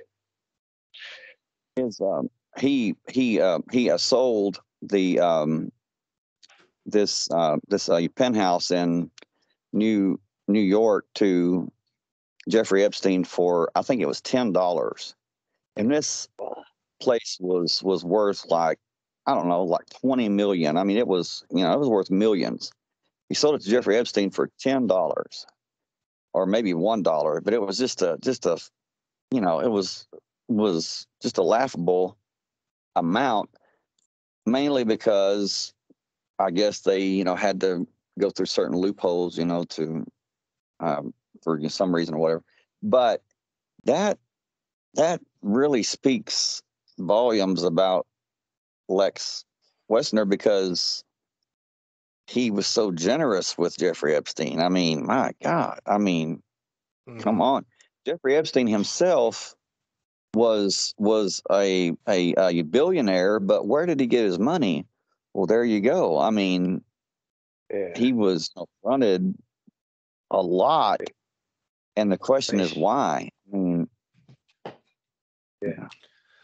yeah. I mean, to me, he's a front guy. He's the Epstein was the front guy. He was well funded, probably especially by some different governments. It was all used for blackmail, in my opinion, so that they could lure politicians and prominent people into compromising positions so that they have video evidence of these people doing something illegal. And then you can use that as blackmail forever. Hey, Right. you need to vote on this one bill. You need to approve this one thing in Parliament. Because if you don't, then we've got this video of you on Epstein Island. So that's, Right.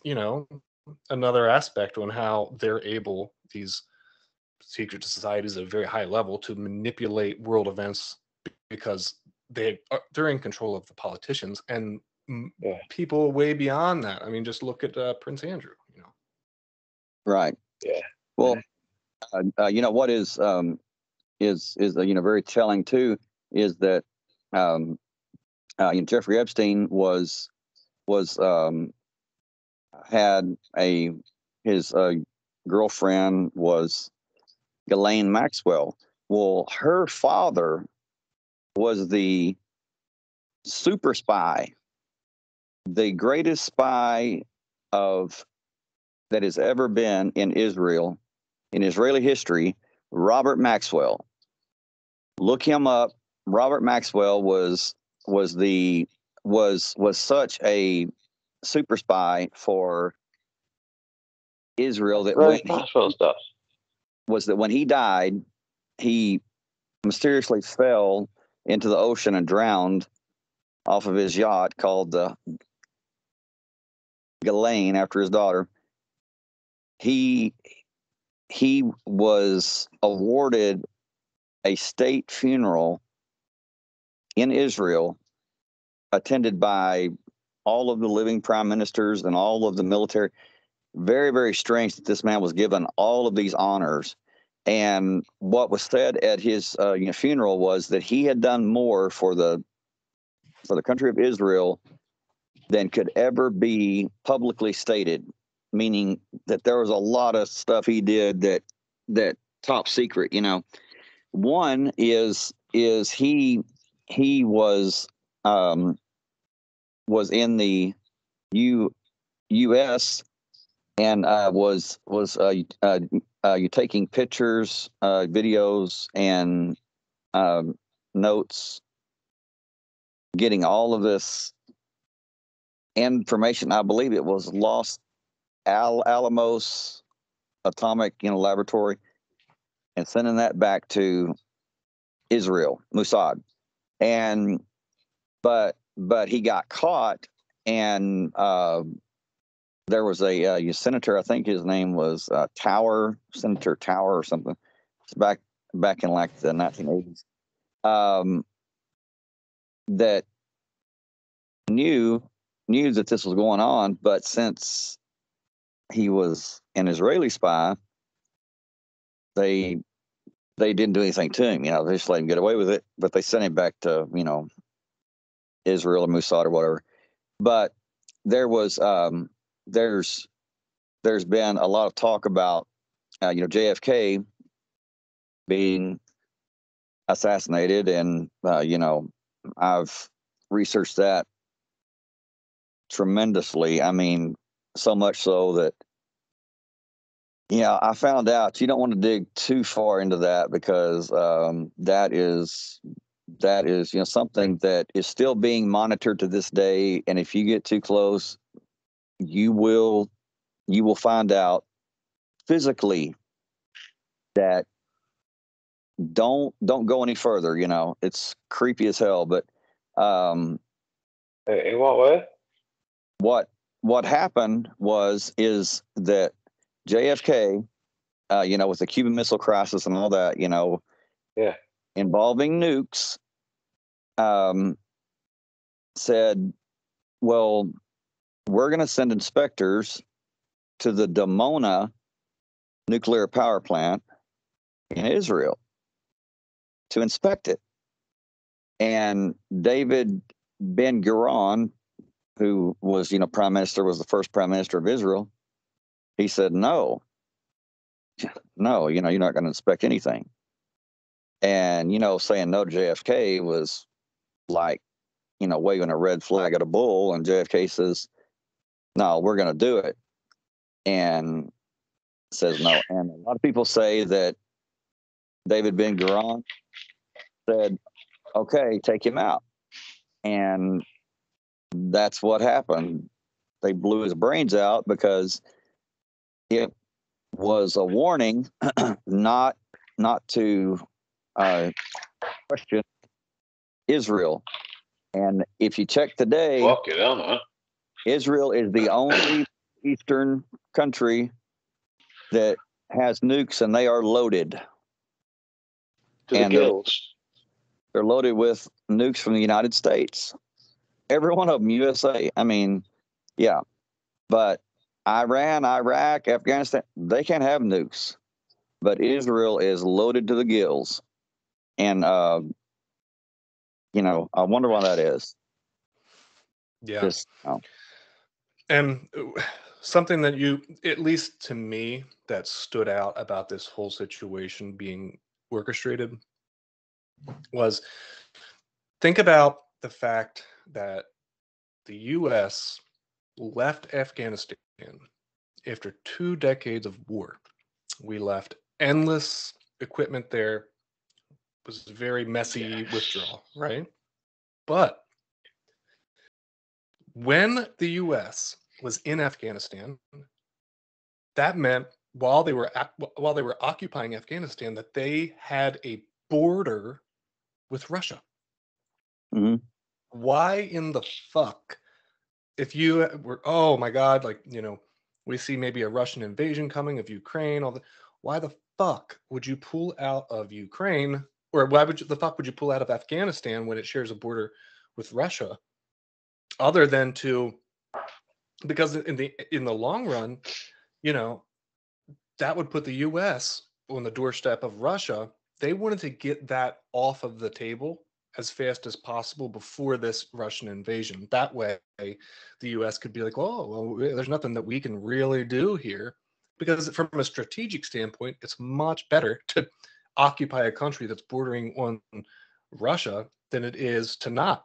So to me, that was just another cog in the wheel of the whole thing that, you know. But yeah, that's true. Something I have not thought about, but that is true. Strategic standpoint, militarily, you know, if you have all the CIA intelligence that the Russians are trying to plan some type of invasion, and you pull out in the fastest amount of time instead of this long, drawn-out withdrawal, which would have secured equipment and you know, military members' lives.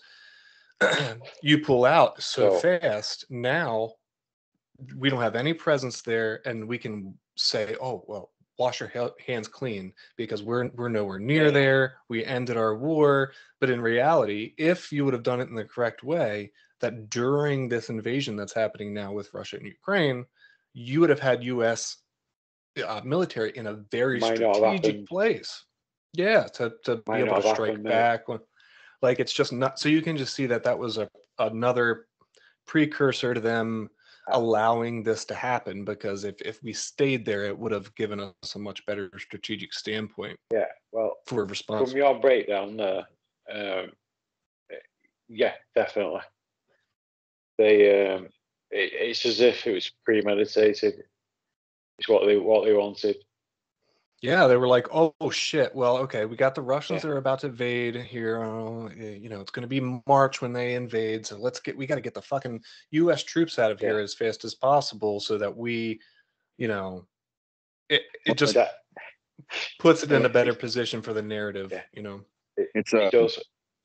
It's either that, or they truly have lost their ass, or there's something else still. Like, you know, like, I don't fucking know. Who knows with these lot? Right. Well, too, I mean, it just proves what you said, Lux, is it's all connected, and it's more connected than what we even can imagine. Yeah, definitely, and I mean, it does. Like I said, it does worry me a lot, and I think I want to, you know, try and help as many people get prepared for what could happen as possible. And that's not fear mongering. It's just common sense stuff that people should have to get, have extra food, have extra water, purchase firearms if you're able to purchase them, get stocked up and just be able to prepare yourself for what happens next. Because based on what we've seen in the past, these guys who are orchestrating the world events are fucking psychopaths, and who knows what they could do next. They don't care about us, so it's better to be prepared than not. They don't. They don't. They are the lunatics, mate. They just don't value human life. They're not like us. Right. Yeah, exactly right. I've had, this is like 10 years ago roughly, had someone shut my laptop down remotely, and then called my cell phone and said asked me what I was doing, because I was doing some research on certain things and got kind of careless. You said somebody went on your laptop, mate. Sorry. Didn't space out my research, so I had like back-to-back volatile, let's say, subjects back-to-back, and man, it's like something from the damn Matrix. My computer starts going black from the top down and completely goes off, and then my cell phone rings, and it's like 3 a.m. I answer it, and there's this man. What are you doing? I'm like, what the fuck is this? And I said, excuse me? He says, we know what you're doing. I'm like, holy shit, where's the cameras, And because I'm kind of paranoid anyway, it's like, it's not really paranoia if they're really after you. So I'm like thinking, holy hell, who's looking at me, And he says, what are you doing, looking this stuff up? I said, what are you talking about? He says, we know what you've been looking. I'm like, holy shit. I said, well, I'm just looking for a place to, go on vacation. He says, don't play dumb with us. I'm like, oh shit. He says, we know what you know. And I said, I don't know what you're talking about. I said, he says, we know that you know more than the average citizen. I'll put it that way. And I said, well, you got me there. I'm like, oh shit. And he says, we can be on your doorstep in 10 minutes. And I said, well, come on. And I don't know to this day why I said that. I don't have a clue why I said that. But I said, but neither one of us wants that. And he says, yes, you're correct. I'm like, holy shit. How did I do that, Still to this day, I don't know why I said that, well, come on. But it worked. And I said, so what lettered agency are you with? He says, we don't have a name. I'm like, oh, man. I said, well, give me your credentials. And boom, he names them off like, I don't know how they give the credentials. I mean, I don't know or what, but it was very convincing. So about 2 minutes later, I said, can you give me your credentials again? Boom, same thing. And I'm like, man, this guy's for real. And he says, my name is, he says, you can call me Agent Frankfurt. And I started laughing, and he says, what? And I said, Frankfurt? I thought, yeah, dickhead. That's an apt name for you, And he says, and I'm here with Agent Berlin and Agent Munich. And I said, oh, okay. German cities. All right, I'll buy that.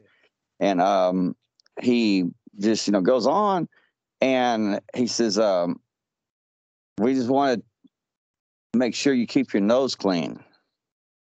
He says, are you planning on disseminating this information? Of course I'm going to say no, you fucking idiot, Yeah, no, I'm not, I mean, he says, okay, good. I'm thinking, man, you're a real dumbass, I mean, it's like, yeah, but I really, I mean, I'm not trying to be like a clickbait personified. I mean, but yeah, there's certain things that that we all probably know that we're not going to make public, because I'm allergic to prison, number one, and torture and all that, so, but it was really, at first I thought somebody was playing a practical joke on me, and I found out real quick that wasn't the case. This was the real deal. And I talked to several people, and they said, if you look up certain things, or you post certain things, you get on the radar, and boom, they're on you, And so I to make a long story short, he talked about what was coming. Didn't say if it would be 10 years, 20 years, or one day. He says maybe you can join us. And I'm like, join you? I mean, what do you and he says, be a foreman of sorts.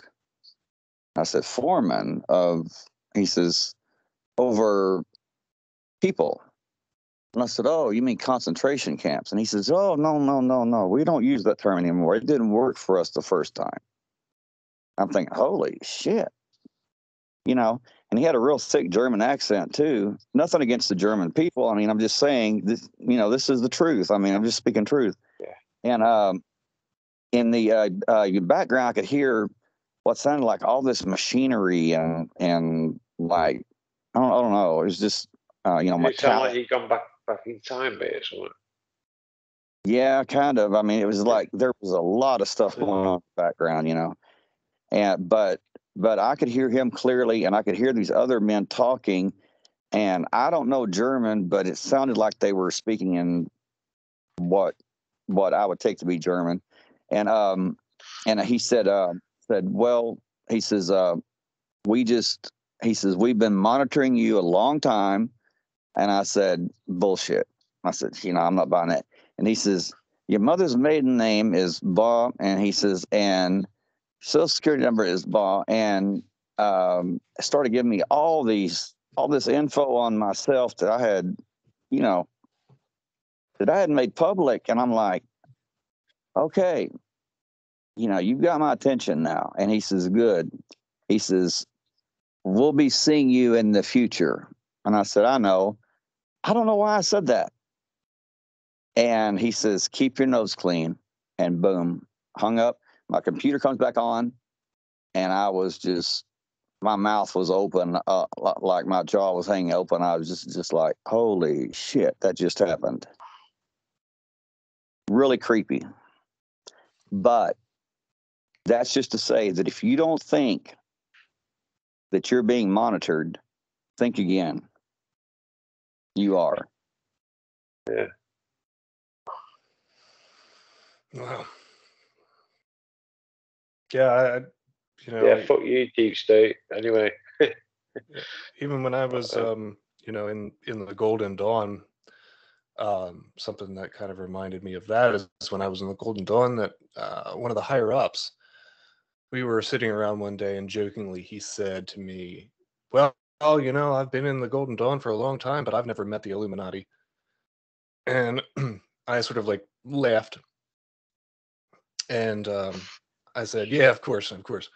And then it was like his whole entire face changed. Not like physically, like as in, like, he looked different. He looked as though he got way more serious, though. And it was like for a second, the mask came off, and he looked at me and said, if I did, and this is the way he said it, if I did, do you think that I would tell you? Don't be so naive. And that was like, and that was a really weird situation. It's like, it does seem to me that, people looking into this type of stuff or whatever, there's probably a lot more information gathering than that we think, and it's scary. But that's that is minuscule to what you went through, Texorcist. That's absolutely bananas. I can't believe you actually went through that, man. That's what their view is, what their philosophy is is they are in the darkness. But I have had one tell me, and this is true. I mean, no matter that, many would consider this person evil or whatever, nevertheless, it's true. He says, yes. He says, I'm in the darkness. He says, it gives me a better view of the light. And I'm thinking, holy shit, you just blew my mind. He says, I stay in the darkness because it gives me a clearer view of the light. And I'm thinking, you are correct. Wow. There's a volume of knowledge in that statement. Yeah. Ooh. Have you heard of the Metaphysical Bible? Yes. What's your take on that, mate? Well, like I said, I've not read it, but I can just imagine it's probably metaphysical would be like metaphysical Bible would be akin to what Christian Science. That's in my view. I've heard of the metaphysical Bible, but I've never read it. But I would think that it would be somewhat close to Christian Science. One of the lads sent me a file with it on. I'll see if I can find it. And from what I can make out, it's like it's got the different meaning in like the. You'd have to see it. It's got the Christian meaning, and then what it actually means. Well, one thing that most Christians don't know, or they've been brainwashed or conditioned to immediately turn against, is that during the time of Christ in Palestine, there was a very strong Buddhist influence in Palestine at that time. And if you take the tenets of Christ, you put them up to the tenets of Buddhism, you find a lot of parallels. I mean, just boom, boom, boom. And it's my belief that Jesus, and again, Jesus, I do actually believe that he existed, but not as the Bible says that he did. I mean, not that big of a grand of a deal, but I truly think that he was influenced by the Buddhist monks that were in Palestine at that time. It's pretty. The proof is pretty obvious when you look at what Jesus says and what Buddha says and this and that. And for those that don't know, Buddhism predates Christianity by a long time. I mean, a long time before Christianity, Buddhism was, and Buddhism was is taken from Krishna, and it just goes in a never-ending loop. Krishna was born December 25th, had 12 disciples, was born of a virgin, was crucified, was raised again on the third day. I mean, it's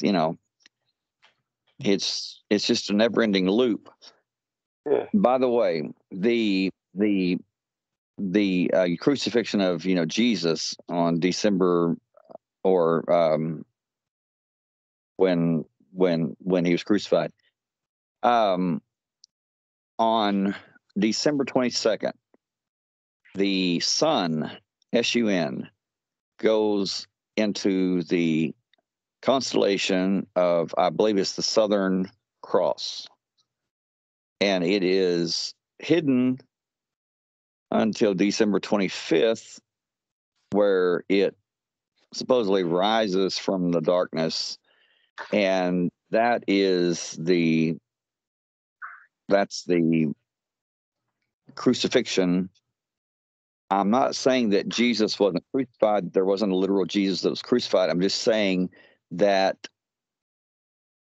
I don't think that it was as the Bible says it was. Yeah, as a way it's interpreted. Right. But what is being transmitted is truth. And that is describing the Son, SUN, as the Son, SON, being crucified, being dead for 3 days, and being raised from the tomb after 3 days, December 25th. And then I've talked to Lee about this, that Jesus, where it says that Jesus was crucified between two thieves. Well, it doesn't take a rocket scientist to tell you that there was no Roman law that said that thieves would be crucified. I mean, that would be like a thief receiving the death penalty. But it says thieves for a reason. That's to make you say, this doesn't make sense. Of course it doesn't. That's a key to make you look deeper. And what you find is that the thief on the left side was railing accusations against Christ, saying, he's just like us, he deserves this. The thief on the right side says, no, he doesn't. He's pure, he's good. We deserve this, he doesn't. And what that is that is a metaphor that is symbolic of the left hemisphere, the right hemisphere of your brain, that are the two thieves. They're constantly at war with each other, each one believing that they're the whole. That's why Jesus said, when the two become one, then you will be whole. Then you will no longer ask me for anything, because you'll have it. You have what? You'll have the mind of Christ. And that's in the Bible. Paul says, that's what Paul says is we basically we strive to have the mind of Christ. And that's what it is what sits between the two thieves, between the two hemispheres of your brain, is the pineal gland. And in Hebrew, pineal means face of God. Believe it or not. Look up Genesis chapter 32 or 33, where Jacob wrestles with the angel or wrestles with God, and you will find that he's not wrestling with anything outside of himself. He's wrestling with God.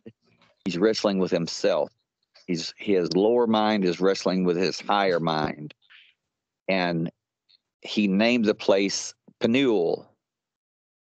He says, for I've seen the face of God and have lived.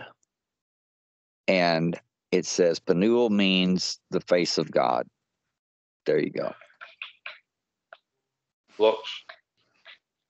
Yeah, and to me also, that's it's another metaphor for the Sephirotic tree of life.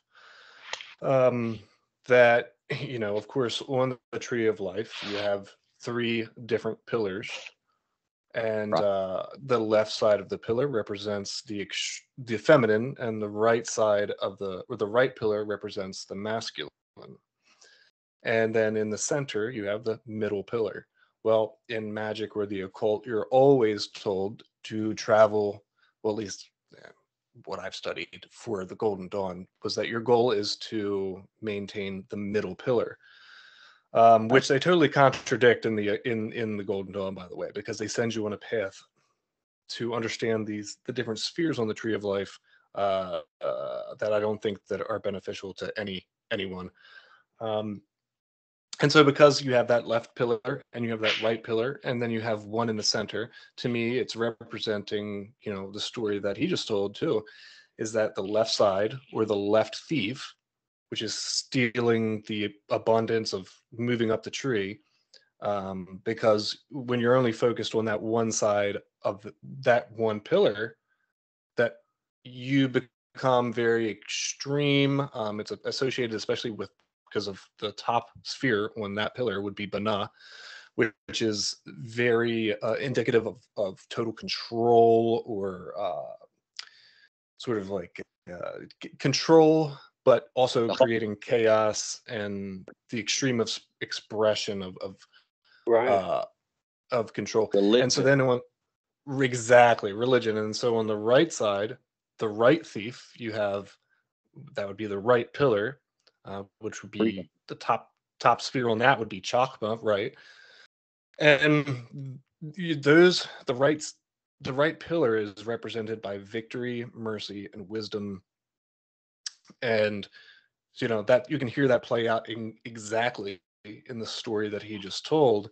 And Jesus is representing the middle pillar between those two sides of the brain, sides of thinking that keep you trapped in those mindsets so that you can't obtain the middle pillar, which would be balance of both the right side of the brain, the left side of the brain, bringing them into unison or conjunction, and then being able to, free yourself from dogma, or from, only being half complete, because you're now syncing these sides of the brain. And then once you put that into thought, emotion, and action, because ultimately that is what the pillars do represent. This is representing the supernal triad. It's also representing the, Father, Son, and the Holy Ghost that you see in Christianity. But, creating this unison in the brain so that you can then have your thoughts, your actions, and your will all come into, one unified thing. So I tell you what, like now, often, I can't remember how long it's been, but the pair of you have just fucking blown my mind continuously. I'm like, it is fascinating. It really is, because I've not like studied it or anything. It really does. It sounds fucking fascinating, doesn't it? Well, one thing that you should be said is just this: is truth is absolute. I mean, the Bible says God is says that Jesus called faithful and true, and that God is love. Well, when you stand in truth, you can have the entire planet, every person on the planet against. But when you stand in truth, you can't be moved. I mean, no one can move you. Truth is absolute, and truth is God is truth. God is love, and it's like people say, well, God is love. Does that mean that God's a pacifist? No, it means that love, truth need not scream. Truth need not war. Truth need not fight. It stands on its own. Yeah. And I think that's the thing that it's been a big disease that's spread around our culture. It's been indoctrinated into our schools and into our kids' mindsets, and even into ours, is that we believe that there's such a thing as my truth, or your truth. So I can believe that I'm a giant dragon, that's able to spit fire, but it doesn't mean that I'm actually a dragon spitting fire. Just because you believe something to be true does not mean that it's necessarily true. It could be true to you, but that's fucking not really true. That's just your own delusion. So, Yeah. Having a understanding of that there is an absolute truth, right? It's not, truth is not whatever you decide it to be. Truth is concrete, and the more that we align ourselves with that truth, and again with that occult principle that we were just talking about, of regulating both sides of the brain, that's why they want you to believe that you have your own truth, because then you don't have to go through the work of actually learning how to get rid of emotions, feelings, or actions that you do that don't align with the truth. So then you just are scot-free. This is a big, big problem, because it's what's led us, in my opinion, to this chronic thing of, we have, as the entire world, we have this weird fixation with a savior, waiting for someone to come and save us. And it doesn't matter if it's a president, it doesn't matter if it's a religious figure, it doesn't matter who it is, as long as someone can save you. Because what's saving someone coming in and interfering or intervening to rescue you from these things? It requires no work on your own, right? Which is why the Apostle Paul says, work out your own salvation with fear and trembling. Why does he say that? Well, they just glide right over that. Work out your own salvation with fear and trembling, because the power behind truth will make you tremble. I mean, when you think about it, and will make you instantly,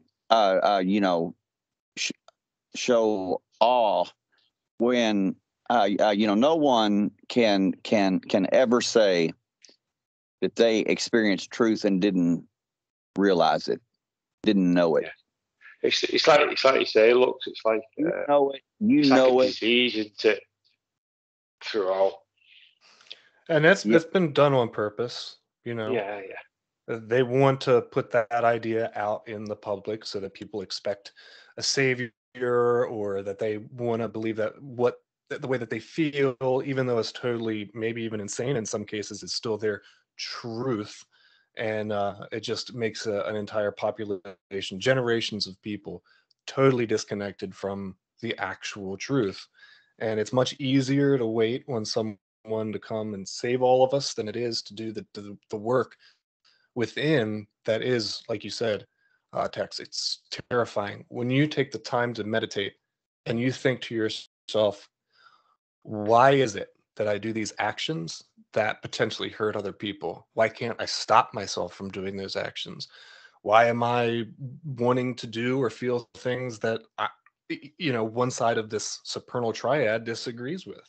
It's like, for example, people can sit and wrestle and they'll say, oh my God, I don't want, to, let's say maybe you're addicted to something. I don't want to do these drugs anymore, but the physical still takes over your will, even though you can have the thought in your brain that you don't want to do this anymore.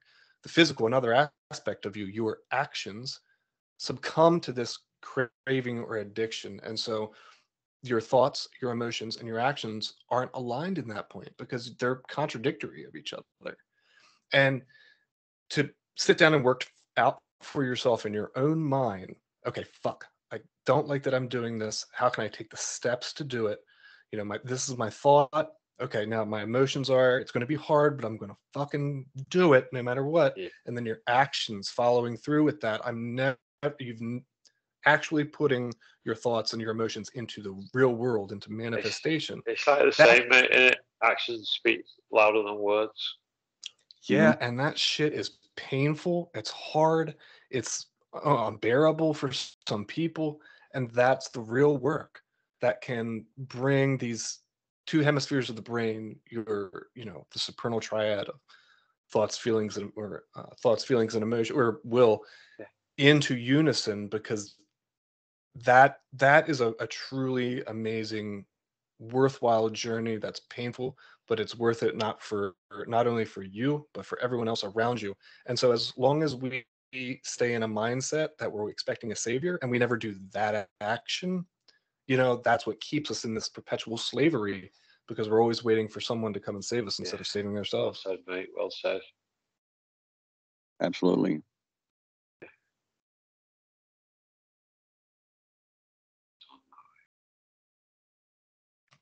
That's right. I'm absolutely shattered. I'm really sorry. It has been fucking a phenomenal conversation. Absolutely, we covered a lot. I've lost count of the amount of times you blow my mind. Oh, We're all over the place. yeah. All over the place, but still in good places. Yes. Yes. Oh, it's fascinating all round, from start to end. Absolutely.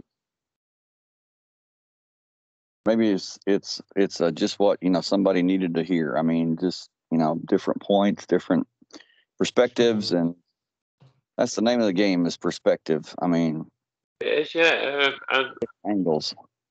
I think it's you can't be having a conversation when there's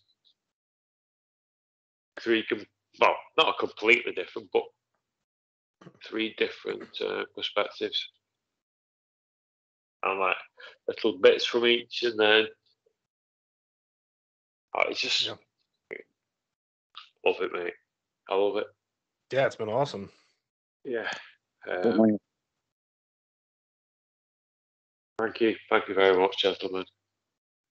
Lux, do you want to let everybody know where they can get hold of you, mate? Sure. So just started the Spreaker with the Occult Rejects and New York Patriots. So for new listeners, I have a podcast, of course, Lux Rising Podcast. It's my own thing, which we're going to be doing some really awesome stuff soon. And I actually think it's going to be original, amazing content. Let's just give a teaser here, and I haven't said this anywhere else yet. We're going to start having some fun with some of these secret societies. And yes, it cracks me up that these elite bastards believe that they're untouchable and that nobody will do anything back to them. So what we're doing is we're currently doing a campaign of contacting all these different secret societies and giving them some phone calls that, let's just say, are very colorful, and sort of imagine crank yankers, but with secret societies. So we're just setting it up to have some fun, some laughs. Sign me up, mate. Yeah, I'm in. And to just it's they have a bunch of things that they do in our lives that make our lives an inconvenience. There's nothing wrong with us making a couple phone calls and doing the same for them. So we're going to be doing that, and I got some other original content, breaking down the occult in just regular everyday terms. It's going to be a bit more serious of a subject, but awesome. And of course, you can find all three of our podcasts on Spreaker. They're all under the same name now. So it's the Occult Rejects, and you can find us on Spreaker. If you want to hit me up, I'm on Twitter at Lux8th, AETH. So yeah, hope to hear from you. Thanks. Fantastic, mate. I'll add all them to show notes as well, Lux. Yeah. Tex? Yeah, you can reach me by you can send me an email at the Texorcist podcast at gmail.com. I'm on YouTube. I'm also on Spreaker, iHeartRadio. Just do a Google search and take your pick. And if you have questions or you would like to chat, you can send me an email, and I'm always happy to chat with like-minded people and that want to know more, and we can learn from each other. So that is true, that mate. We learn from each other, and I'm learning from the best. That's for sure. Well, thank you. It's been a really awesome time. It's great to speak to you again, by the way, Texorcist. You got some of the best info out there, man. Actually, I'd love to have you back on my show. Well, you were on the Occult Rejects, but I'd love to have you on Lux Rising Podcast. Lux Rising, I've admit that, mate. Yeah, because you just absolutely kill it, man. Yeah, it's brilliant, isn't it? But likewise, it's always a pleasure to speak with you and Lee, and just let me know when, and I'll be there. So.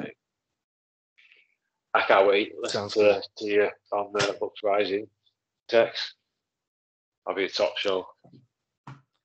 Yeah, I've got a couple things that I would really like to get into with Tex about revelations and some stuff like that. So definitely keep in contact so we can try and schedule something.